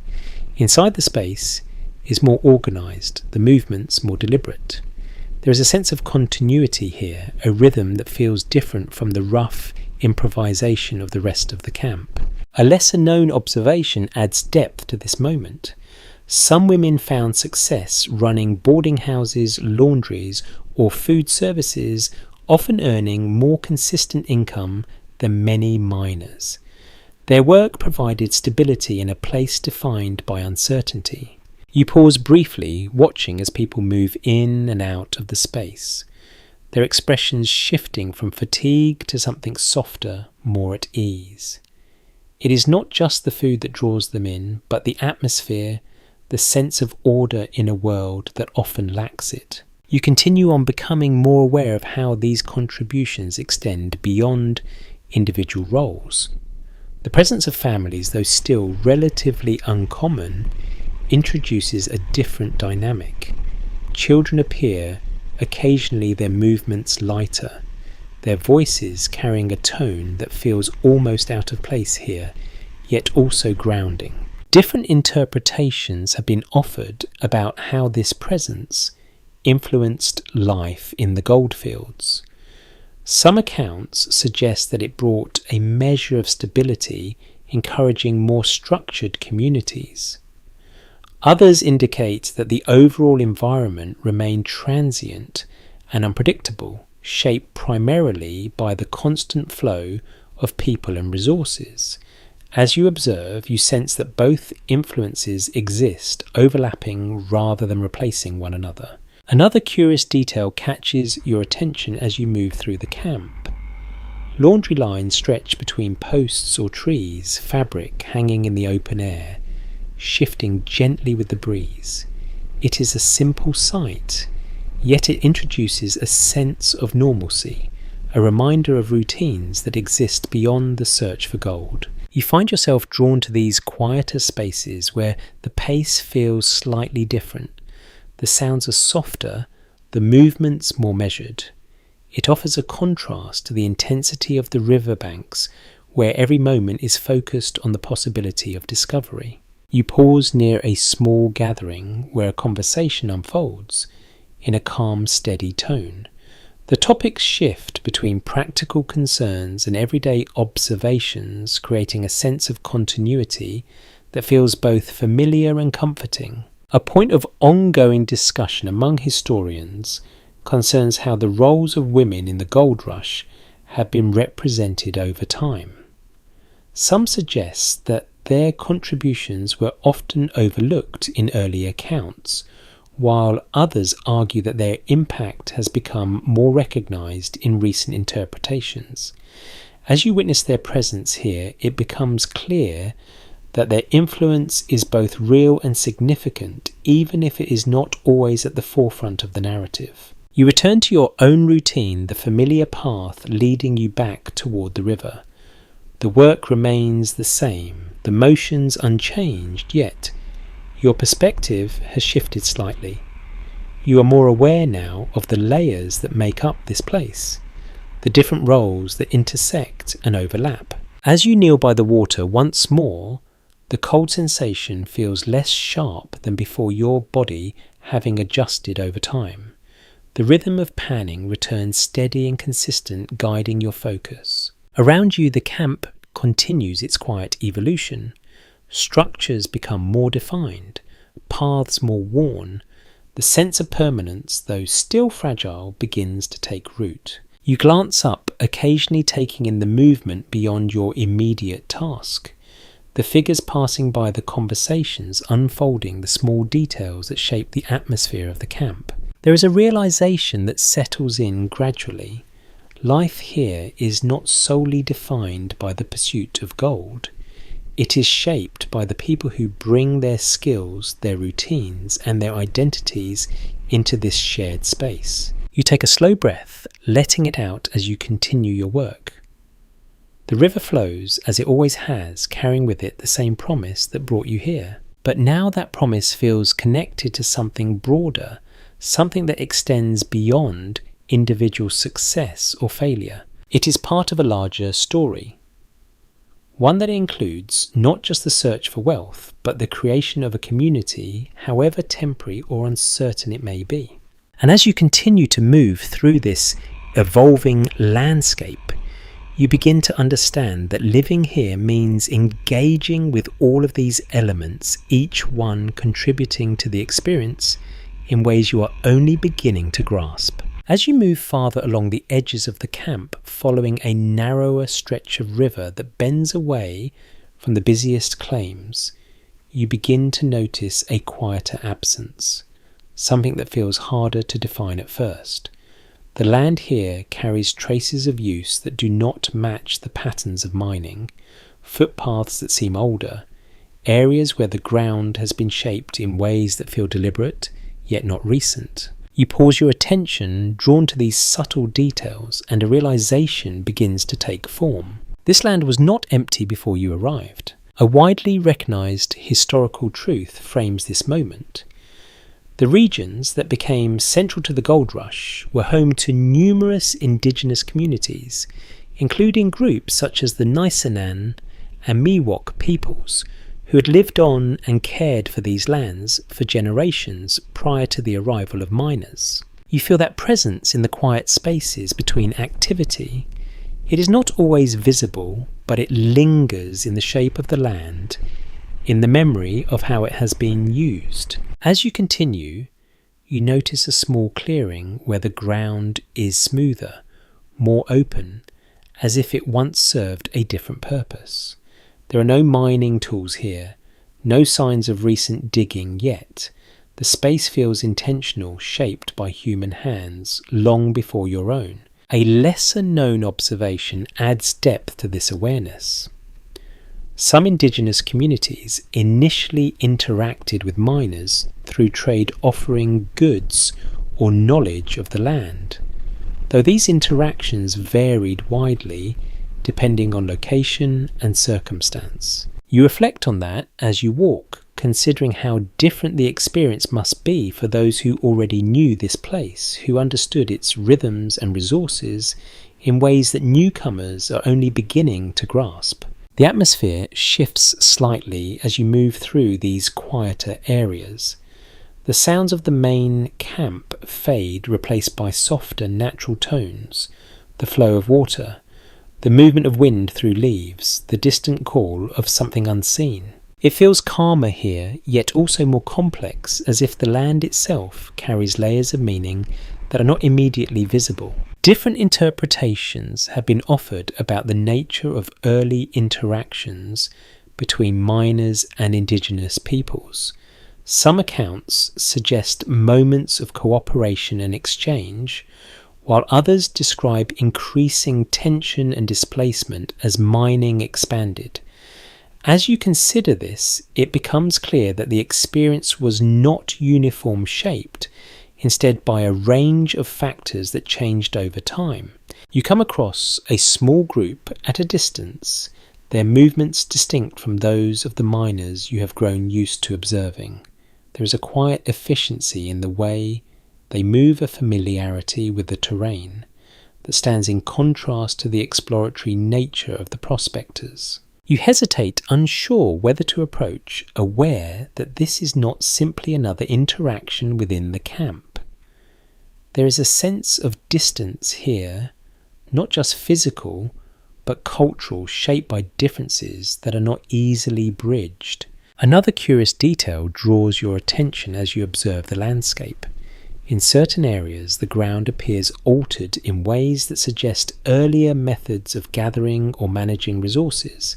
Subtle changes that are easy to overlook, but meaningful once noticed. You begin to understand that the arrival of miners has introduced a new set of pressures on this environment, altering not just the land itself, but the relationships that exist within it. A point of ongoing discussion among historians concerns the long-term impact of the gold rush on indigenous communities. Some emphasize the rapid and often devastating changes that occurred, while others focus on the resilience and adaptation of these groups in the face of such disruption. As you stand here, taking in the quiet complexity of the scene, you sense the weight of that history, even if it is not fully visible in this moment. You turn back toward the camp, the sounds gradually returning as you move closer. The contrast is striking. The busy, focused activity of mining, the layered voices, the constant motion. Yet now you carry a different awareness with you. The land is no longer just a place of opportunity. It is a place with a past, with stories that extend beyond the present moment. You return to the river, the familiar routine grounding you once more. The act of panning feels slightly different now, not in its motion, but in the context that surrounds it. You are part of a larger process, one that reshapes the land and the lives connected to it. The water flows as it always has, indifferent to the changes along its banks. It carries with it the same mix of sandstone and possibility. You dip your pan into the current, the cold sensation returning steady and familiar. The motion begins again, practiced, deliberate. Around you, the camp continues its rhythm, shaped by effort, by ambition, by the constant search for something valuable. But beneath that surface, there are other layers, quieter, less visible, yet just as real. You pause for a moment, letting the water settle in the pan, watching as the lighter material begins to wash away. And as you do, you hold both realities at once. The promise that brought you here, and the deeper story of the land beneath your feet. Days begin to blur together in a steady sequence of effort, small hopes and quiet recalculations. You wake, you work, you rest, and then you begin again. The rhythm is familiar now, almost predictable, yet the outcome of each day remains uncertain. It is during one such day, when the light falls just right across the river, that something changes. You are kneeling as usual, the pan steady in your hands, the water moving with its gentle, persistent flow. The motions are no longer awkward. They come naturally now, guided by experience rather than guesswork. You tilt the pan, letting the lighter material slip away, your attention focused, patient. Then you see it. Not a faint glimmer this time, not a fleeting sparkle that disappears when you look too closely. This is different. A small but solid piece, heavier, more distinct, resting at the bottom of your pan. For a moment, everything else fades. The sounds of the camp soften. The movement around you slows. Your entire focus narrows to that single object, its presence undeniable. A widely accepted historical detail gives context to this moment. While most miners found only small amounts of gold, occasional discoveries of larger nuggets did occur, fueling the continued belief that a significant find was always possible. You lift the pan, slightly careful not to disturb its contents, and examine what you have found. It is not large by any grand measure, but compared to the tiny flecks you have seen before, it feels substantial. A quiet surge of excitement moves through you, tempered by a cautious awareness. You glance around, instinctively aware that such finds are not always shared openly. There is a delicate balance here between celebration and discretion. A lesser-known observation adds another layer to this moment. Some miners, upon making a promising find, would return repeatedly to the same spot, convinced they had uncovered a richer deposit beneath the surface. These moments of discovery often shaped patterns of behaviour, drawing people back to specific locations with renewed determination. You feel that pull immediately. The idea that this place, this exact stretch of river, might hold more. That beneath the surface, just out of sight, there could be something greater waiting. You return to the water with renewed focus, your movements slightly quicker, your attention sharpened by possibility. Each swirl of the pan carries a new weight, a heightened sense of anticipation. And yet, as the minutes pass, the results do not match your expectations. The next pan yields nothing. The one after that, the same. The river continues its steady flow, offering no immediate confirmation of your hopes. Different perspectives have been offered about these moments. Some accounts describe them as turning points where a single discovery sparked sustained success. Others portray them as brief flashes of luck, followed by long stretches of disappointment. As you continue your work, you begin to understand how both experiences can emerge from the same moment. You sit back for a moment, holding the small piece of gold between your fingers. It is cool, solid, real. It represents effort, patience, and a measure of chance. But it also raises questions. Was this an isolated find? A lucky moment that will not repeat? Or the first sign of something more? Another curious detail catches your attention as you observe others nearby. Some miners, after making even a modest discovery, adjust their entire approach, focusing intensely on a single area, sometimes at the expense of exploring new locations. It is a strategy shaped by belief, by the hope that persistence in one place will yield greater rewards. You consider this as you look at the river, its surface unchanged, offering no clues about what lies beneath. The sun shifts slightly, its light altering the appearance of the water, creating patterns that seem almost suggestive, as if hinting at hidden possibilities. You know better than to trust appearances, and yet the effect is difficult to ignore. You resume your work, your movements steady once more, though now guided by a more complex set of thoughts. Hope and caution move together, neither fully dominant. A point of ongoing discussion among historians concerns how these cycles of success and disappointment influence the behaviour of miners. Some suggest that even small discoveries were enough to sustain long periods of effort, reinforcing the belief that larger finds were within reach. Others argue that repeated disappointment led many to abandon mining altogether, seeking more stable forms of income. As you reflect on your own experience, you sense how easily one could shift between these perspectives. You glance again at the small piece of gold, now safely set aside its presence, both encouraging and grounding. It does not change everything, but it changes something. The day continues, the rhythm of work returning, though now coloured by the memory of that moment.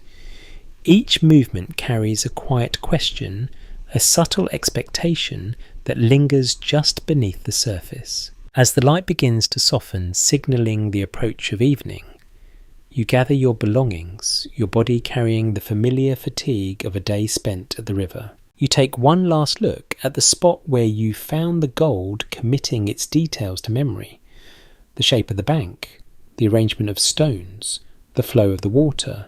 Because tomorrow you will return, not with certainty, but with the quiet, persistent hope that brought you here in the first place. And as you walk back toward the camp, the small weight of gold resting with your belongings, you realize that this is how the dream continues. Not through constant success, but through moments just strong enough to keep you searching. Evening settles with a slower, warmer tone, and as the light softens across the camp, the focus begins to shift.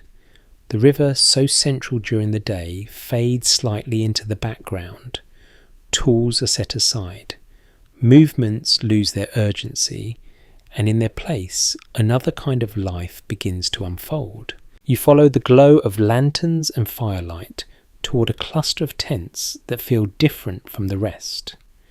The sounds reach you first, laughter louder now, less restrained. The murmur of voices layered with something sharper, the clink of glass, the shuffle of cards against rough wooden surfaces. You step inside and the air changes immediately. It is warmer here, thick with the scent of smoke, and something stronger, a sharp sweetness that lingers as people lift small glasses to their lips. The light flickers against faces that look both tired and alive, drawn by the same need to step away from the day's effort, even if only for a few hours. A well-supported historical reality frames this scene. Saloons and gambling tents quickly became central features of gold rush camps, offering entertainment, alcohol, and a temporary escape from the demands of mining life. You find a place along the edge, observing at first. The room is crowded but not chaotic. There is a rhythm to it, a flow of movement and sound that feels almost practiced. At one table, a group leans in close, their attention fixed on a game of cards. The stakes are small, at least at first, but the tension is real. Each movement carries weight. Each decision feels deliberate. A lesser-known observation adds texture to what you see. Some miners would spend significant portions of their earnings in a single evening, drawn by the excitement of gambling and the chance, however slim, to multiply their fortunes quickly. You watch as a small pile of coins changes hands, the outcome of a single round, shifting the balance from one person to another. There is a moment of quiet reaction, a brief pause, and then the game continues, as if the result were only one step in a much longer sequence. You move slightly closer, the sounds becoming clearer, the shuffle of cards, the murmur of bets, the occasional burst of laughter that breaks through the steady tone of concentration. Another table draws your attention, where conversation flows more freely. Stories are shared, some exaggerated, others grounded in the details of the day's work. There is a sense of release here, a loosening of the careful restraint that defines the daylight hours. Different interpretations have been offered about the role of these spaces in camp life. Some accounts suggest they provided a necessary outlet, a way for miners to cope with the uncertainty and physical demands of their work. Others describe them as places where fortunes were lost as quickly as they were found, adding another layer of risk to an already unpredictable existence. As you stand there, you can see how both views hold truth. Another curious detail catches your attention as you observe the room. Some individuals, despite the noise and activity around them, remain remarkably focused, their attention fixed on the game before them. It is as if the outside world has narrowed to a single point, the outcome of each hand carrying a significance that outweighs everything else. You consider joining, if only briefly, the pool of participation quietly present. The idea of testing your luck in a different way, of stepping into this shared moment of chance and risk. You take a seat at the surface of the table, worn smooth by countless hands before yours. The cards are dealt, their edges slightly frayed, their faces familiar, yet carrying a new weight in this context. The game begins simply. Small bets, careful choices. You feel the shift in your focus, the way your attention narrows your awareness of the room fading slightly as you engage with the rhythm of play. There's a subtle thrill in it, not overwhelming, but present. The uncertainty, the possibility. The same elements that draw you to the river now take on a different form. A point of ongoing discussion among historians concerns how these recreational activities influence the culture of the goldfields. Some suggest they fostered a sense of community and shared experience, while others highlight the potential for excess and imbalance. As you sit there participating in the game, you sense how easily one can move between enjoyment and risk. The round ends, and you find yourself holding a small gain. It is not significant, but it is enough to feel real. You glance at the others, noting their reactions, their expressions shifting subtly with each outcome. You continue for a short while, then step away, the experience settling into your thoughts. The room feels different now, not just as an observer, but as a participant. You understand a little more about what draws people here, what keeps them returning despite the risks. You step back outside to the cooler air, greeting you with a quiet clarity. The sounds of the tent soften behind you, blending into the broader atmosphere of the camp. The sky above is darker now, scattered with faint points of light that seem distant and steady. The ground beneath your feet feels more solid, more familiar after the shifting energy inside. You take a slow breath, letting it out as you walk back toward your place of rest. The day has been long filled with effort, discovery, and now a brief escape into something different. As you settle in once more, the sounds of the camp surrounding you, you realize that life here is shaped not just by work, but by these moments of release, these brief pauses that offer a different kind of balance. And as your eyes begin to close, the images of the river and the flicker of cards blend together, forming part of a life that continues to unfold one day at a time. Morning returns, and with it a subtle but unmistakable shift in how the camp feels.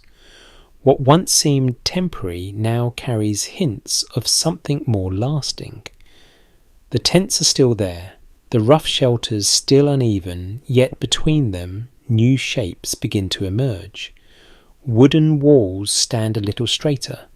Paths appear where feet have worn the ground smooth through repeated use. You notice it as you walk, the way the camp seems to be organising itself without any formal plan. Spaces that once felt scattered now connect more clearly. A cluster of shelters becomes a street of sorts. A gathering place near the river begins to resemble a centre, A firmly grounded historical insight explains this transformation. Many gold rush camps evolved rapidly into more permanent settlements, with some eventually growing into towns and even cities as populations stabilised and infrastructure developed. You feel that change in small ways first. A sign appears above a doorway marking a place where goods are sold regularly. The structure is simple, but the intention behind it is clear. This is no longer just a temporary stop. It is a place that expects to remain. Nearby, another building takes shape, its walls more solid, its construction more deliberate. The sound of hammering carries through the air, steady and purposeful. It is not the hurried noise of quick assembly, but something more measured, suggesting that time is being invested here with the expectation of return. A lesser known observation adds nuance to what you are seeing. Some early towns in California were laid out informally at first, then gradually organised as residents sought greater order, introducing basic systems for trade communication and shared space. You pause for a moment, watching as a group works together to raise a beam into place. Their movements are coordinated, their efforts combined. There is a sense of collaboration here that feels different from the individual focus of mining. You continue along one of the emerging paths, noticing how it guides your movement more clearly than before. The ground is worn, the direction defined by repetition rather than design. It feels natural, almost inevitable, as if the land itself is shaping how people move through it. Different interpretations have been offered about how quickly these transformations occurred. Some accounts suggest a rapid shift driven by necessity and opportunity. Others indicate a more gradual process, where the desire for stability grew over time as conditions allowed. As you observe the camp around you, you can see elements of both moments of swift change alongside slower, more deliberate adjustments. Another curious detail catches your attention. In some areas, people begin to assign names to places, simple labels that help others navigate the growing settlement. A particular bend in the river, a cluster of buildings, a path that leads toward a reliable source of supplies. These names are not formal, not recorded in any official sense yet. They carry meaning. They create a shared understanding, a way of orienting oneself within a space that is becoming more complex. You find yourself using these references without thinking, your own sense of direction shifting from instinct to familiarity. As the day progresses, the activity around you reflects this evolving environment. Trade becomes more regular. Conversations include plans that extend beyond the immediate day. There is talk of improvements, of building, of staying. A point of ongoing discussion among historians concerns what motivated individuals to settle rather than continue searching. Some suggest that the unpredictability of mining encouraged people to seek more stable livelihoods. Others highlight the opportunities created by a growing population where services and goods became increasingly valuable. As you listen to the conversations around you, you begin to understand how these factors intertwine. You return to the river, the familiar motion of panning still a central part of your day. Yet even here changes are visible. More structured claims, clearer boundaries between working areas. The sense that the space is being organised, not just used. You kneel at your usual spot, the water cool against your hands, the rhythm of work settling in once more. The process remains the same, steady and deliberate, yet the context has shifted. You are no longer in a place that feels entirely temporary. As you work, you glance up, occasionally taking in the structures that now stand more firmly along the edge of the camp. The movement of people along defined paths, the sense of direction that was once absent. Another subtle observation emerges. Some individuals begin to invest in improvements that do not offer immediate return, reinforcing structures, expanding spaces, creating something that will last beyond a single season. It is a quiet sign of confidence, a belief that this place has a future. You sit back for a moment, letting your hands rest your gaze moving across the scene. The camp has changed, and you have changed with it. What once felt uncertain now carries a degree of familiarity. What once seemed temporary now hints at permanence. You take a slow breath, letting it out as you consider what this means for you. The search for gold continues as unpredictable as ever, but now it exists alongside another possibility. The chance to be part of something that grows, that takes shape, that endures. You lean forward again, dipping your pan into the river, the motion steady practiced. The water flows as it always has, carrying with it the same mix of promise and uncertainty. And as you continue your work, you realize that the story of this place is no longer just about finding gold. It's about building something from the ground up, piece by piece, shaped by the choices of those who choose to stay. As the settlement grows more defined, you begin to notice another shift, one that moves quietly through the camp like a change in current beneath the surface. The tools in people's hands begin to look different. The sounds near the river deepen less like gentle splashing and more like steady mechanical effort. You hear it before you fully see it. A repeated thudding, a creaking rhythm that does not match the natural flow of water. It draws your attention upstream where a group has gathered around a structure that rises from the riverbank in a way that feels deliberate engineered. You step closer, curiosity guiding you and take in the sight. A wooden frame supports a long-angled trough. Water is directed into it, flowing steadily over a series of ridges. Gravel and sediment are fed into the top, and as the mixture moves downward, the lighter material washes away while heavier particles settle behind the ridges. A well-established historical development explains what you are seeing.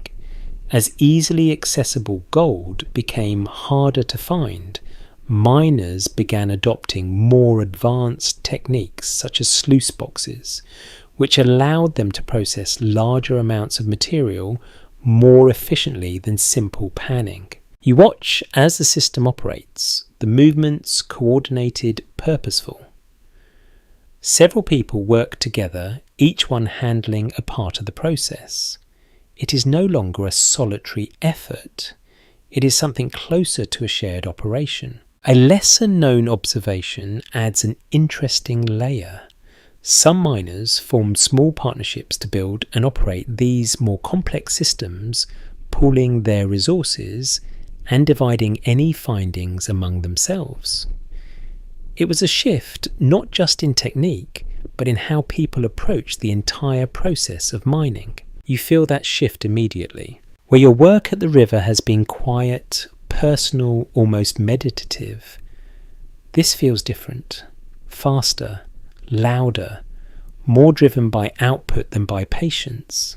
The sound of water rushing through the trough blends with the scraping of tools and the steady murmur of voices coordinating their efforts. It creates a rhythm that is less soothing, more insistent. Different interpretations have been offered about this transition.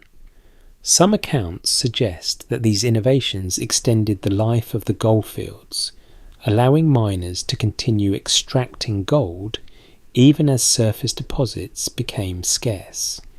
Others indicate that they marked the beginning of a more competitive and resource-intensive phase, where individual prospectors found it harder to succeed on their own.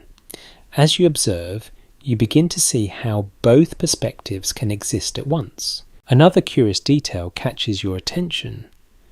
The areas around these operations often appear more heavily worked, the ground disturbed in broader sections rather than small focused spots. It gives the landscape a different texture, one shaped by scale as much as by effort. You stand there for a moment considering what this means for you. Your pan, simple and familiar, rests in your hand. It has served you well, offering small returns, moments of quiet discovery. But here the scale of possibility feels different. You return to your usual place by the river, the contrast clear in your mind. The water flows as it always has, the motion of panning, steady, controlled. Yet now you are aware of the alternatives, of the ways in which this process can be expanded, accelerated. You begin your work again, dipping the pan, swirling the contents, letting the lighter material wash away. The rhythm is familiar grounding, yet your thoughts drift back to what you have seen. Another subtle observation emerges as you continue. Some miners move between methods, panning in quieter areas, while also participating in larger operations when opportunities arise. It is a flexible approach, one that balances independence with collaboration. You consider this weighing your own position. The simplicity of your current method has its advantages. It requires little equipment, little coordination, but it also limits how much you can process, how much you can find. A point of ongoing discussion among historians concerns how these technological shifts influenced the social structure of the goldfields. Some suggest that they led to greater cooperation and organisation, while others argue that they increased inequality as those with access to better equipment gained an advantage. As you reflect on what you have seen, you sense that both outcomes are possible depending on how these changes are embraced. The sun rises higher, its light catching on the moving water, creating patterns that shift with every moment. You focus on your work, the familiar process, anchoring you even as your understanding expands. There is a quiet realization that settles in. The gold rush is not static. It changes, evolves, adapts. What worked yesterday may not work tomorrow. What seems sufficient now may soon feel limited. You glance again toward the larger operation, the steady movement of water and effort continuing without pause. The sound reaches you even here, a reminder that the landscape of opportunity is shifting, shaped by innovation as much as by discovery. You sit back for a moment, letting your hands rest your gaze, moving between your own small space and the broader activity around you. You are part of this change, whether you choose to engage with it or not. You take a slow breath, feeling the weight of that understanding, then lean forward once more, dipping your pan into the river. The water flows steady and unchanging, but the way people work within it is beginning to transform. And as you continue, you know that you will have to decide how to move with that change, whether to hold to what you know or step into something new. For now, you continue as you have one careful motion at a time, aware that the next shift may already be on its way. The longer you remain, the more clearly you begin to see a quiet shift taking place, not just in tools or techniques, but in people themselves. The conversations change. The questions people ask one another begin to sound different. Instead of how much gold someone has found, you hear more often how much something costs or how quickly it sells. You notice it first in small ways. A miner you have seen at the river for weeks now stands behind a table arranging goods with careful attention. Another once focused entirely on panning now spends his days repairing tools for others, his hands just as busy but in a different way. A widely recognized historical pattern gives shape to this transformation. Many individuals who came to California in search of gold eventually found more reliable success by providing goods and services to miners rather than mining themselves. You feel that shift in the atmosphere around you. The marketplace you once visited out of necessity now feels more structured, more intentional. Stalls are better organized. Supplies arrive more regularly. The flow of trade carries a steadier rhythm than the unpredictable returns of the river. A lesser-known observation adds another layer. Some of the most enduring fortunes of the gold rush were built not through mining, but through businesses such as supplying equipment, running stores, or offering services like transportation and lodging. You pass by a familiar spot and notice it has changed. What was once a simple gathering place now has a more defined shape with a clearer purpose. Goods are displayed more thoughtfully. Prices, though still high, feel less arbitrary, as if some sense of consistency has begun to take hold. Different interpretations have been offered about this shift. Some accounts suggest that it marked a natural progression as people adapted to the realities of the goldfields. Others indicate that it reflected a growing awareness that the initial promise of easy wealth was fading, replaced by a need for stability. As you move through the camp, you sense both ideas at work. Another curious detail draws your attention. Some former miners, having gained experience and knowledge of the land, begin to act as guides or advisors, helping newcomers navigate the complexities of the region. It is a role that blends experience with opportunity, turning knowledge itself into something of value. You pause near one such exchange, listening as someone explains the best places to search, the conditions to watch for the signs that might indicate a promising area. The information is shared with confidence, but also with care, as if revealing just enough without giving away everything. You begin to reflect on your own position. The river has given you moments of success, small but meaningful, yet it has also shown you its limits, the long stretches where effort yields little. You understand now that persistence alone does not guarantee reward. You look at your hands, the familiar signs of work etched into them, and consider what they might do beyond panning. The skills you have developed, the observations you have made, the understanding you have gained of this place. A point of ongoing discussion among historians concerns how many miners made this transition and what factors influenced their decisions. Some suggest that repeated disappointment pushed people toward alternative paths, while others highlight the pool of opportunity in a growing and changing environment. As you consider your own experience, you can see how both forces might guide such a choice. You return to the river once more, the familiar path grounding you even as your thoughts shift. The water flows, as it always has, steady and indifferent, offering the same quiet promise. You kneel, dipping your pan, the motion still natural, still practiced, yet now your awareness is broader.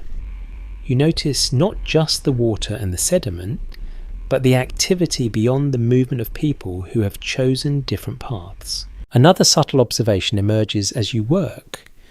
Some individuals continue to mine despite the challenges, driven by the hope of a significant find. Others divide their time balancing mining with other activities that provide a steadier return. You consider this balance, the idea that one does not necessarily replace the other, but that both can exist side by side. The sun moves slowly across the sky, its light shifting the tone of the landscape. The camp continues its steady rhythm, shaped by effort, by trade, by the constant interplay between risk and stability. You sit back for a moment, letting your hands rest your gaze, moving across the scene. The gold rush is no longer just about the search for gold. It is about adaptation, about recognizing when to continue, when to change, and how to navigate a world that is constantly evolving. You take a slow breath, feeling the weight of that understanding settle into place. Then you lean forward once more, dipping your pan into the water, continuing your work, even as new possibilities begin to take shape in your mind. Because here in this shifting landscape, the path you follow is not fixed. It is something you choose, one decision at a time. The days begin to feel heavier now, not in their movement, but in what they carry. The river is still there, steady and familiar, yet something about it has changed in your perception. The hopeful tension that once accompanied each pan has softened into something quieter, more measured. You notice it in your own movements first. You still kneel, still dip the pan, still let the water do its work. But the expectation has shifted. Where once each motion carried a spark of anticipation, now it holds a steadier, more grounded awareness. You know what is likely and what is not. A well-supported historical pattern helps explain this feeling.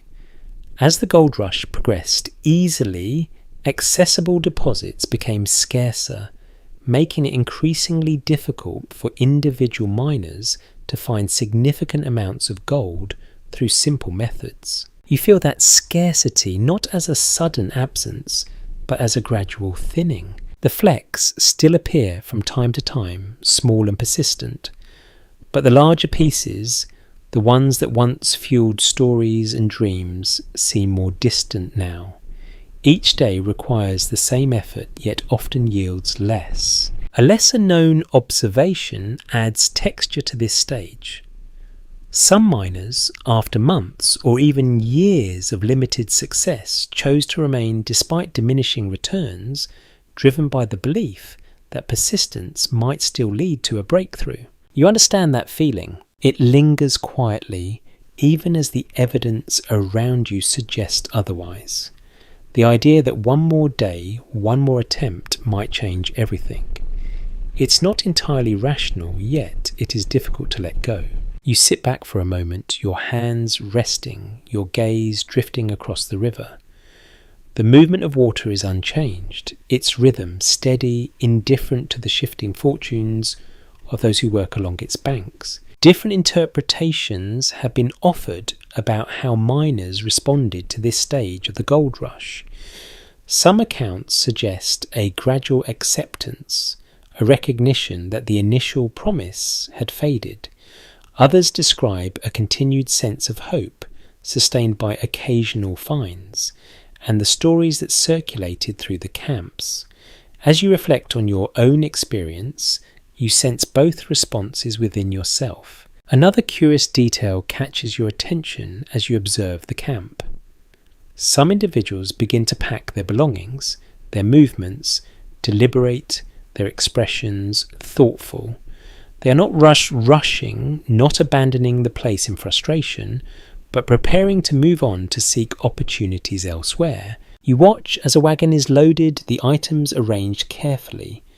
The process familiar, yet carrying a different meaning now.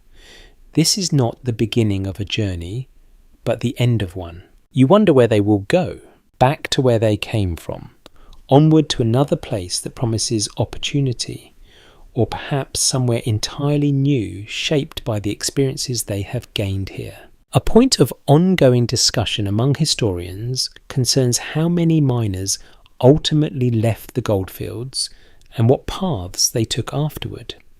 Some returned home, their expectations reshaped by reality. Others stayed in California, adapting to new roles as the region continued to develop. As you consider this, you realize that there is no single outcome, no uniform ending. You look down at your own belongings, the items you have carried, used, adjusted over time. They feel both familiar and slightly worn, shaped by the journey and the life you have lived here. You return to your work once more, dipping the pan into the water, the motion steady, almost automatic. The process continues even as your thoughts expand beyond it. Another subtle observation emerges. Some miners begin to divide their attention, spending less time at the river and more time exploring other possibilities, small trades, occasional labour opportunities that offer a steadier return. You consider this the idea that the path forward may not be a single choice, but a gradual shift, a series of adjustments that lead you in a new direction. The light changes as the day moves on the sun lowering, casting longer shadows across the landscape. The camp carries a quieter tone, not empty but reflective. You sit back again, letting your hands rest your gaze, moving across the river, the camp, the people who continue their work, each one navigating their own path. There is a calmness in this moment, not born of certainty but of understanding. The dream that brought you here has not disappeared, but it has changed. It has become more complex, more grounded, shaped by experience rather than imagination. You take a slow breath, feeling the air fill your lungs, then release it gently. The question now is not just whether you will find gold, it is what you will do next. You glance once more at the river, its surface catching the fading light, reflecting a soft, shifting glow. Then you rise, the decision not yet fully formed, but present, waiting. Because here at this point in your journey, the path forward is no longer defined by a single possibility. It is open-shaped by what you have learned, by what you have endured, and by what you are willing to choose. The morning feels quieter than usual, as if the land itself is pausing with you. The river still moves with its steady, familiar rhythm, yet you notice how your attention no longer clings to it in quite the same way. The pull is softer now, less urgent, replaced by something more reflective. You stand for a while before beginning your work, taking in the scene around you. The camp, once chaotic and unfamiliar, now feels shaped, almost settled. Paths you once followed, uncertainly, are now second nature. Faces you once observed from a distance have become part of the background of your days. A widely accepted historical pattern frames this moment of transition. By the early 1850s, California had changed rapidly, with many gold rush camps evolving into established communities, as the initial surge of miners began to shift into more permanent settlement. You feel that change not just in the structures around you, but within yourself. You kneel one last time at the river, dipping your pan into the cool water. The motion is instinctive now, your hands moving with practiced ease. The sediment swirls, the lighter grains wash away, and for a moment you are simply present in the action, not driven by expectation, but by familiarity. A small glimmer appears no larger than many you have seen before. You watch it settle, its presence quiet, almost symbolic. A lesser-known observation adds a gentle layer to this moment. Some miners, even after deciding to leave or change paths, continue to pan, occasionally not out of necessity, but out of habit, a way of staying connected to the experience that had shaped them. You understand that now. The gold, whether abundant or scarce, is no longer the only measure of your time here. The journey itself, the days of effort, the nights of quiet adjustment, the gradual shaping of your perspective, all of it carries its own value. Different interpretations have been offered about how individuals made their final decisions. Some accounts describe a clear turning point, a moment when the choice became obvious. Others suggest a slower realization where the decision emerged gradually, shaped by countless small experiences. As you sit there holding the pan steady, you sense that your own choice belongs to the latter. You rise slowly, the movement deliberate, as if marking a quiet transition. Round you life continues. Some still work with focused determination, their attention fixed on the river. Others move through the camp with a different purpose, engaged in trade building or preparing for departure. Another curious detail catches your attention. A small group nearby is packing their belongings, their actions calm and methodical. There is no urgency in their movements, only a steady progression, as if they have already made their decision and are simply carrying it out. You watch for a moment, then turn your gaze back to your own place. Your belongings rest where you left them, familiar, worn, shaped by use. They represent not just what you brought with you, but what you have added, adjusted, and learned along the way. A point of ongoing discussion among historians concerns what ultimately defined success during the gold rush. Some emphasize material gain, the amount of gold found or wealth accumulated. Others suggest that success can be understood more broadly, including the skills acquired, the experiences lived, and the paths opened for the future. As you consider your own journey, you begin to see how these perspectives might overlap. You gather your things slowly, not rushing, allowing each movement to settle into place. The weight feels manageable, familiar. It is not the same weight you carried when you first arrived. It has been shaped by time, by choices, by necessity. You take one last look at the river, its surface catching the light in soft shifting patterns. It no longer feels like a question waiting to be answered. It feels like a chapter that has come to rest. You turn away your steps, steady, guided, not by urgency, but by a quiet sense of direction. The path ahead is not fully clear, but it does not need to be. You have learned how to move through uncertainty, how to adapt, how to continue even when the outcome is unknown. The camp recedes behind you, its sounds softening, blending into the distance. The structures, the voices, the steady rhythm of work all become part of a memory that feels both recent and already settled. You walk forward, the ground beneath your feet firm, the air carrying a calm that feels different from the restless anticipation that once defined your journey. And as you move, the story begins to slow its edges, softening its pace, easing into something gentler. You find a place to rest, the world around you growing quieter, the sounds fading into a soft, steady hum.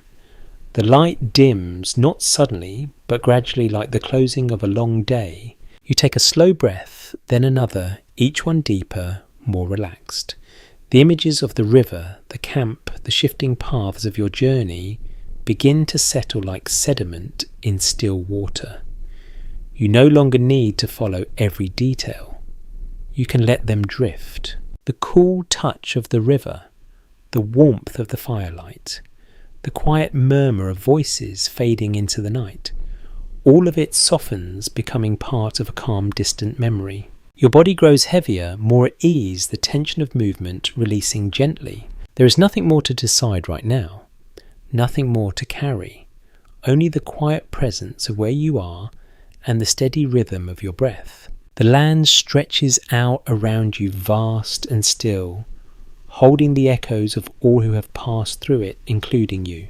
And as the last traces of the journey fade into a gentle calm, you find yourself resting in that stillness, carried by the quiet understanding that you have reached exactly where you need to be. Sweet dreams.